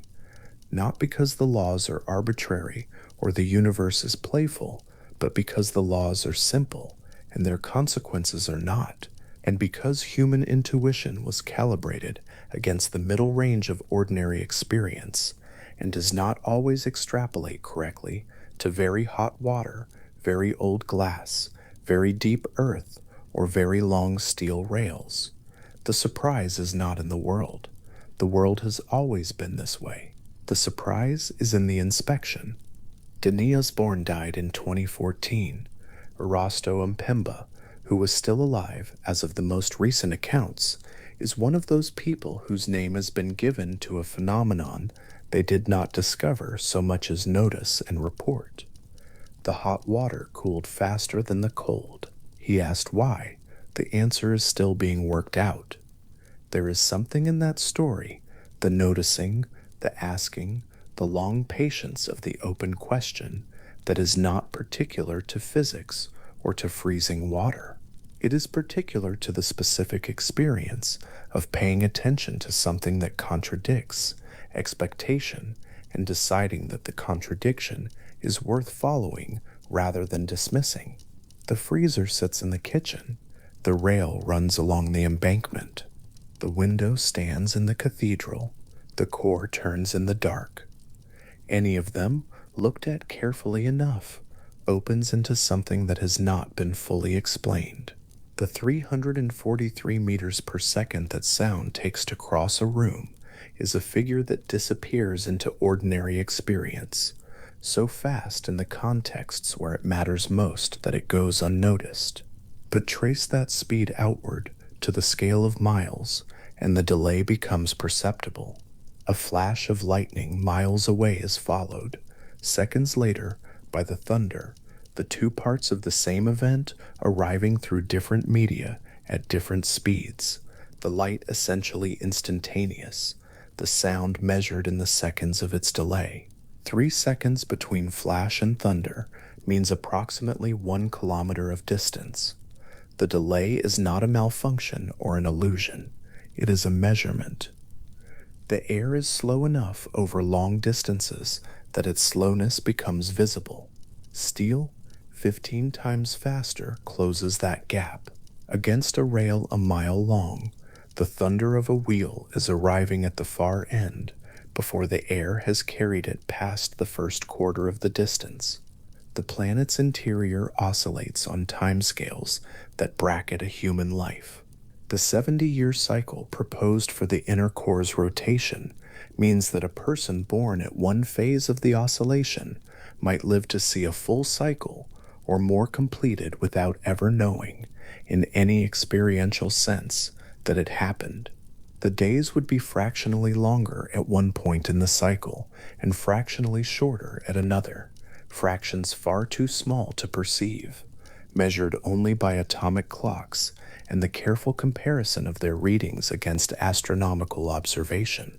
The geomagnetic field would shift slightly, the compass needle pointing with the same apparent confidence to what is in fact a moving target. The world would feel the same in every moment, while changing across every decade. What the inner core does, it does without announcement. In the dark at the center of everything, the oscillation patient and continuous, the effect rising only as a detail in data collected by instruments designed specifically to notice it. The glass question, once properly framed, not does glass flow, but why are these panes thicker at the bottom, has an answer that is clear and complete. The freezing question, not does hot water sometimes freeze faster than cold, But why, under which specific conditions, by which mechanism, does not, at least not yet.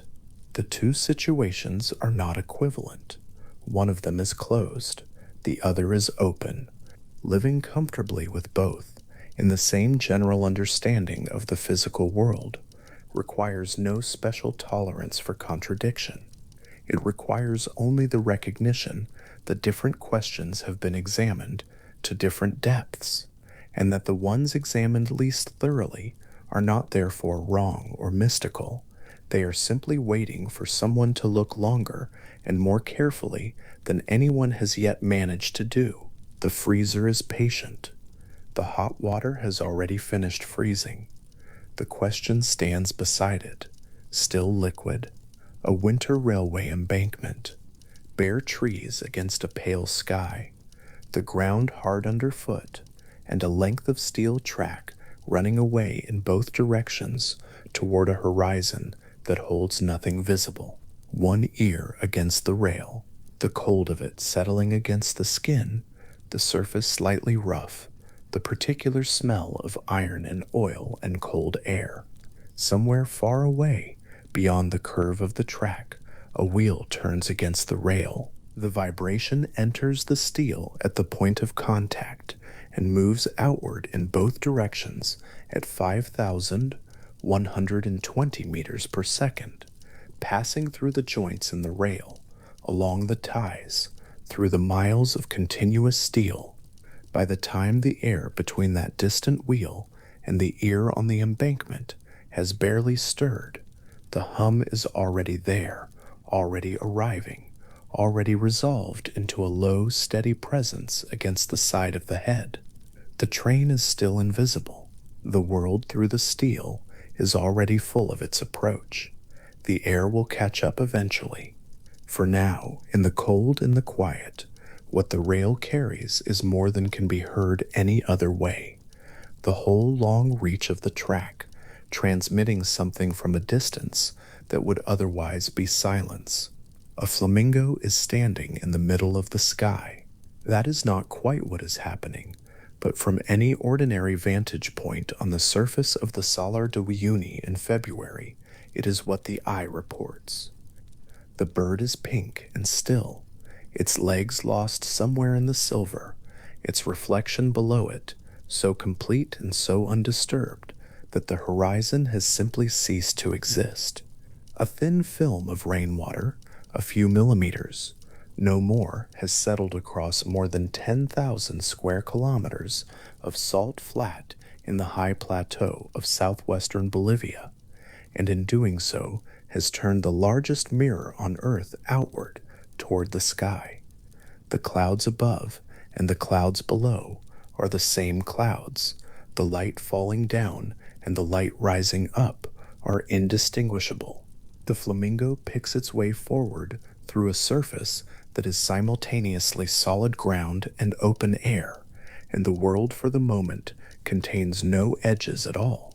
The Salar de Uyuni covers just over 10,500 square kilometers of the Altiplano, and for most of the year it sits white and dry and crystalline under high-altitude sun.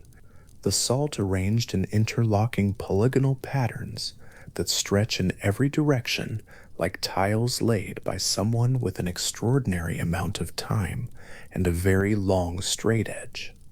In the dry season, it is one of the flattest surfaces on the planet. Satellite calibration instruments use it as a reference point precisely because it deviates so little from a perfect horizontal plane. The crust itself, in some places, is several meters deep, pressed down over centuries by the weight of what the water left behind when ancient lakes contracted and receded. Below the salt, the brine that remains holds the largest known reserve of lithium on Earth, sitting quietly in the dark under all that white. But in the rainy season, which arrives between November and March, something changes across the surface that no measurement quite prepares a person for. The rains are not heavy by the standards of tropical regions. They come in modest quantities, moving in across the mountains and settling gently onto the flat. The water does not drain because there is nowhere lower to drain to. It does not pool unevenly because the surface is too flat to allow it. It simply rests a few millimeters deep everywhere at once, and the salt below it acts as a surface so smooth and so uniform that the film above becomes a lens. The sky looks down, the sky looks up. The flamingo at the center of this arrangement moves slowly through something that has, for the length of the wet season, become a single unbroken plane of reflection. The birds are there in numbers. Several species of flamingo breed and feed on the salar drawn by the algae and brine shrimp that thrive in the shallow saline water. They have been using this location for a long time, long enough that the landscape and the birds have arrived at a kind of arrangement, each one accounting for the other's presence. In the middle of the rainy season, with the reflection at its most complete, a flock of several hundred flamingos moving across the surface produces an image with no clear distinction between the birds and their shadows, between the birds in the air and the birds on the ground, between the sky they move through and the sky they walk on. The effect does not require any particular interpretation to land. It simply is what it is, which is a several hundred square kilometer mirror placed flat against the Andes at an altitude of just under 3,700 meters, full of pink birds. The Salar is one of those places that turns out, on examination, to be several different places depending on the season and the hour. In the early morning of the dry season, with the sun low and the salt still cool, the polygonal surface throws long shadows from each ridge, and the flat resolves into a complex geometry of light and dark that the eye reads as texture. By midday, that texture flattens back out, and the white becomes absolute. At night, at that altitude, with very little light pollution within many kilometers, the stars are close enough that the dry salt surface has been described as another mirror, a dim, pale one, reflecting a sky that is itself not entirely dark. Canada holds its strangeness in different terms. The number that appears in official surveys, 879,800 lakes larger than 10 square kilometers, is large enough that it stops meaning anything useful almost immediately. It is the kind of number the mind accepts and then sets aside, because there is no ready container for it. The more useful approach is to work from the land itself. The Canadian Shield, the ancient Precambrian rock formation that underlies most of central and eastern Canada, is a surface that was scraped and gouged and pressed by ice sheets that have now retreated, leaving behind a landscape in which water and rock trade places so frequently and at such scale that the question of whether a given patch of the map is mostly land or mostly lake becomes genuinely difficult to answer. From a certain altitude, looking down on the boreal zone of northern Ontario or Manitoba or Saskatchewan, the lakes are not the gaps in the land. They are the condition of the land. The rock between them is the interruption. The afternoon light catches them one by one as it moves west, each lake going briefly bright and then subsiding as the angle changes, so that across thousands of kilometers, the light moves through the lake-scattered rock like a slow signal passing from surface to surface, each one picking it up and releasing it in turn. Those 879,000 lakes account for roughly 62% of the world's lakes above the 10 square kilometer threshold. Canada alone holds approximately 20% of all the fresh surface water on Earth. The number is not an environmental claim or a political one. It is simply a consequence of geology and the direction the ice moved. The glaciers retreated northward. They left their water behind in the shapes they had carved. The shapes are still there, still holding the water, still reflecting the sky, in 879,000 separate instances of the same cold, clear surface. The oldest of those lakes have been filling gradually since the last ice age, their edges shifting slowly as sediment builds and shorelines adjust over centuries. The newest, by geological measure, are also very old by any human one. A lake that has existed for 8,000 years is young by the standards of the Shield, which is among the most ancient exposed rock on the planet, some formations within it dating to nearly 4 billion years ago, close to the age of the planet itself. The water sitting in basins carved into rock that old is an almost impossible pairing of the very recent and the nearly eternal, and the meeting point between them is just the ordinary quiet surface of a northern lake on a still afternoon. Iceland, in its first years of human settlement, was an island that had never needed to learn about people. When Norse settlers arrived around 874 CE, they came ashore onto a landscape that had no native land mammals apart from the Arctic fox, which had walked across the sea ice at some earlier point in geological time and established itself before the island separated further from its neighbors. The birds, which had evolved over millions of years on an island without ground-based predators, had developed no behavioral responses to creatures approaching on foot. There was nothing in their history that had made such a response necessary. A seabird standing on an Icelandic cliff in those early years would have had no framework for the fox that picked its way across the grass below.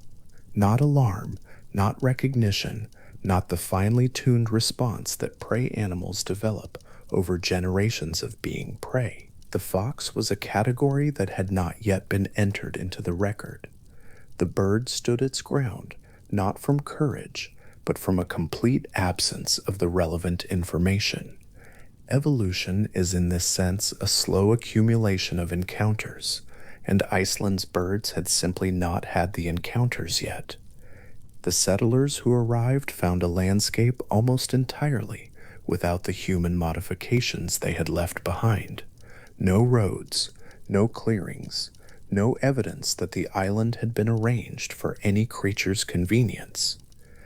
The land was covered in birch forest in many lower areas, the coasts loud with seabird colonies, the interior already volcanic and dramatic, the rivers full of salmon. Within a few centuries of settlement, much of the birch had been cleared for grazing and fuel, and the landscape that most people now think of as quintessentially Icelandic, open, treeless, geologically raw, is to a significant degree a landscape shaped by those early centuries of human use. The island before that reshaping was something different.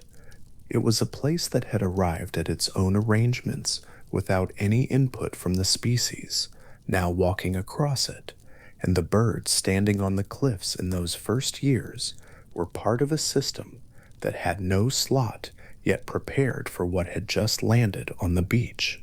The Arctic fox, for its part, had already made its adjustment centuries earlier when it walked across the ice. It had predators of its own to contend with. It was not naive the way the birds were naive. But the birds that nested on the ground, the ones that had evolved in the absence of any mammalian threat, were for a period fully and completely available to anything that could walk up to them. And that particular vulnerability closed over time, as the generations that survived encounters with foxes and other introduced predators passed something forward, and the generations that did not survive passed nothing. But for a window, standing on the grass of an island in the North Atlantic that had never known a fox before, the cliff birds simply looked out at the approaching shape and did not move. Caño Cristalis runs through the Serranía de la Macarena in the Colombian department of Meta, a region of mountains and savanna and dense tropical vegetation that sits at the meeting point of several major South American ecosystems. The river itself is not large by the standards of South American rivers. It is a clear mountain river running over a rocky bed, perhaps 100 meters wide in places, set in a forested gorge, moving at a pace that a strong swimmer could match. For most of the year, it looks more or less as a clear mountain river looks. Bright water over pale stone, pools forming where the rock dips, rapids where it narrows. For a brief period each year, roughly between late September and late November, something shifts. The water level drops slightly. The sunlight reaches the riverbed at the angle it reaches only in this season. The temperature settles into a particular range, and the plant that has been waiting for exactly these conditions, a small aquatic plant called Macaronia clavigera, which grows attached to the rocks of the river bottom, goes into its own brief flowering. The color it produces is red, not the pale pink red of some aquatic algae, but a deep, saturated crimson that covers the rocks in patches and runs in streams along the current's direction, against the yellow and ochre of the stone beside it, and the clear green of the water above, and the darker greens of moss and algae in the cooler pools, and the black of the deeper channels where the sun doesn't reach. The red is so concentrated that it reads as something added to the scene, a pigment someone applied deliberately and then let run. The river in that season carries 5 colors simultaneously: red, yellow, green, blue, and black, distributed according to depth and light and current and the particular preferences of the plant. Macaronia clavigera is not doing this for any purpose that involves being seen. It is responding to a set of physical conditions, specific light angles, specific temperatures, specific water levels that create the internal chemistry that produces the pigment. The pigment for the plant is functional. The effect for any person standing at the edge of the river in October and looking down through clear water at a riverbed simultaneously in distinctly red and yellow and green is something that resists the plain vocabulary of description. The word colorful is available and entirely inadequate. The river in that season is not colorful the way a market or a painting is colorful. It is colored the way a living thing is colored, from the inside for its own reasons. Going briefly into a condition, it will hold for a few weeks before the water rises again, and the angle changes, and the plant returns to its resting state, still attached to the rocks, waiting for next year's particular combination of circumstances. The local name for the river translates roughly as the River of 5 Colors, or the Liquid Rainbow, and both names are accurate, though neither quite accounts for the fact that the colors are biological rather than optical, that they are not a trick of light on water, but a property of something growing in the water and responding to the light. The distinction matters in a quiet way. Light on water is an effect.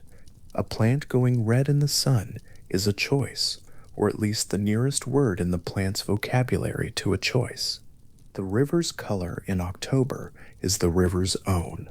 The Serranía de la Macarena was closed to tourists for an extended period during the years of conflict in Colombia, which meant that Caño Cristales was, for a generation, a place that most of the world did not know existed. The photographs that circulated when it was reopened arrived with a quality that made them look, to many viewers, like digital manipulations, the colors too distinct, too saturated, too conveniently arranged. The reality is that no manipulation was required. The plant is genuinely that red. The stone is genuinely that yellow. The water is genuinely that clear. The effect is real and seasonal and produced by a small aquatic plant going about its own business in a Colombian river gorge, indifferent to the considerable difficulty humans have believing what they are seeing. Beneath almost every temperate forest, and most boreal ones, at a depth that varies between a few centimeters and a few tens of centimeters below the surface, a network is working. It has been working for a very long time, hundreds of millions of years by the fossil record, long before the forests above it took their current forms. It is made of fungal threads, individually so fine as to be invisible to the naked eye, collectively so dense that a single teaspoon of healthy forest soil may contain several kilometers of them. The threads extend outward from the roots of trees, interpenetrating the soil, connecting root to root across distances that can extend many meters in any direction. The relationship that produces this network is not incidental to the forest. It is, in a significant sense, how the forest works. The fungal threads absorb water and mineral nutrients, phosphorus in particular, from the soil, and deliver them to the roots of trees, which in turn supply the fungi with carbon compounds produced by photosynthesis. The exchange has been going on long enough that the trees and the fungi have arrived at something that resembles mutual dependency, each side of the arrangement sustained by what the other provides. Most of the trees in a temperate or boreal forest would not survive in their current form without the fungal partners woven through their roots. The fungi, deprived of their tree partners, would have no source of the carbon they cannot produce themselves. The network that results from millions of these individual connections has properties that emerge only at scale. Ecologist Suzanne Simard, working at the University of British Columbia, spent years tracing the movement of carbon and other compounds through the mycorrhizal networks of forests in the Pacific Northwest, and what she found added considerably to what was already a complicated picture of how forests function. Older trees, the large established ones with extensive root systems and correspondingly extensive fungal connections, turned out to be sending more carbon through the network toward seedlings than toward other large trees. And the seedlings receiving the largest transfers were more often than not genetically related to the tree doing the sending. The mechanism is not mysterious once the network is understood. Older trees have access to more sunlight, which means they produce more carbon through photosynthesis, which means they have more to send through the fungal connections that link them to other root systems in the soil. A small seedling growing in the shadow of a large tree cannot photosynthesize effectively. The canopy above it intercepts most of the available light. Without supplemental input from the network, many such seedlings would not survive long enough to grow into the larger trees that eventually take their place in the canopy. The transfer of carbon from old trees to young ones through the mycorrhizal network is, in this sense, part of how forests maintain themselves across time, not through each tree surviving independently, but through the older ones extending something outward to the younger ones growing below. Simard used radioactive carbon tracers to follow the path of carbon molecules from tree to tree, injecting one tree and watching where the signal appeared in the surrounding forest. The signal moved. It moved through the fungal threads, across the soil, into root systems that had no above-ground connection to the source tree.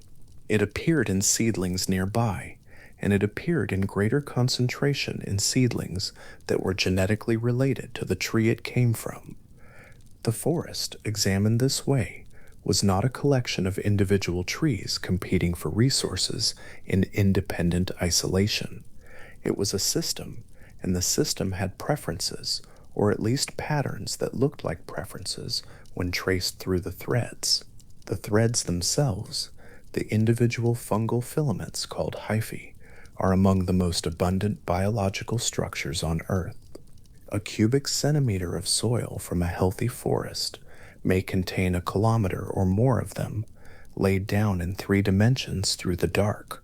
They extend in every direction from every root tip, branching and reconnecting, forming a mesh that has no clean edges and no center. The network does not stop at the boundary of one tree's root system and begin at another's. It passes through both.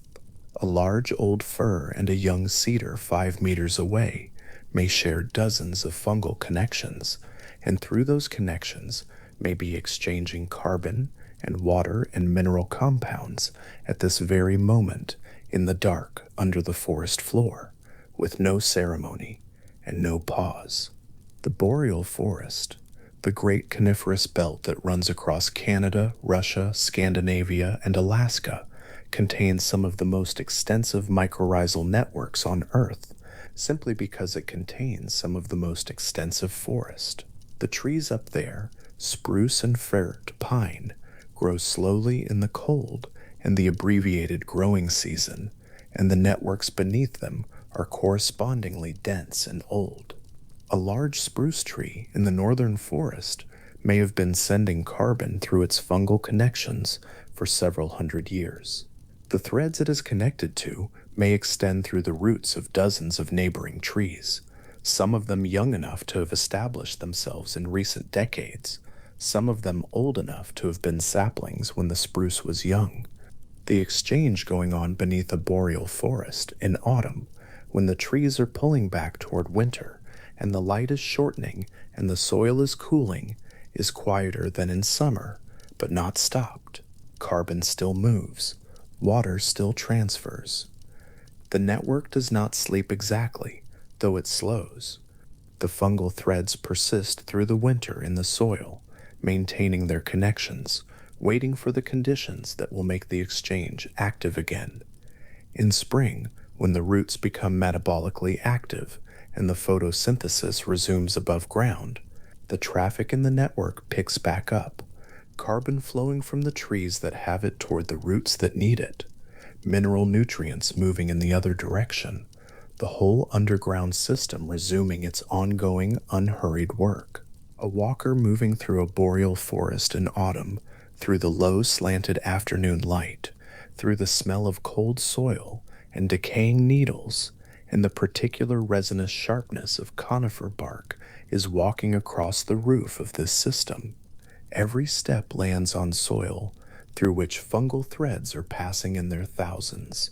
The roots of the trees visible above ground continue below it in root systems that spread laterally, far beyond the canopy, and those root systems are joined to the fungal network, and the network is joined to the root systems of other trees, and the carbon that moved through a leaf 2 days ago may by now be several meters underground, passing through a fungal thread so fine it would require a microscope to see, on its way to the roots of a seedling that has never been in direct sunlight.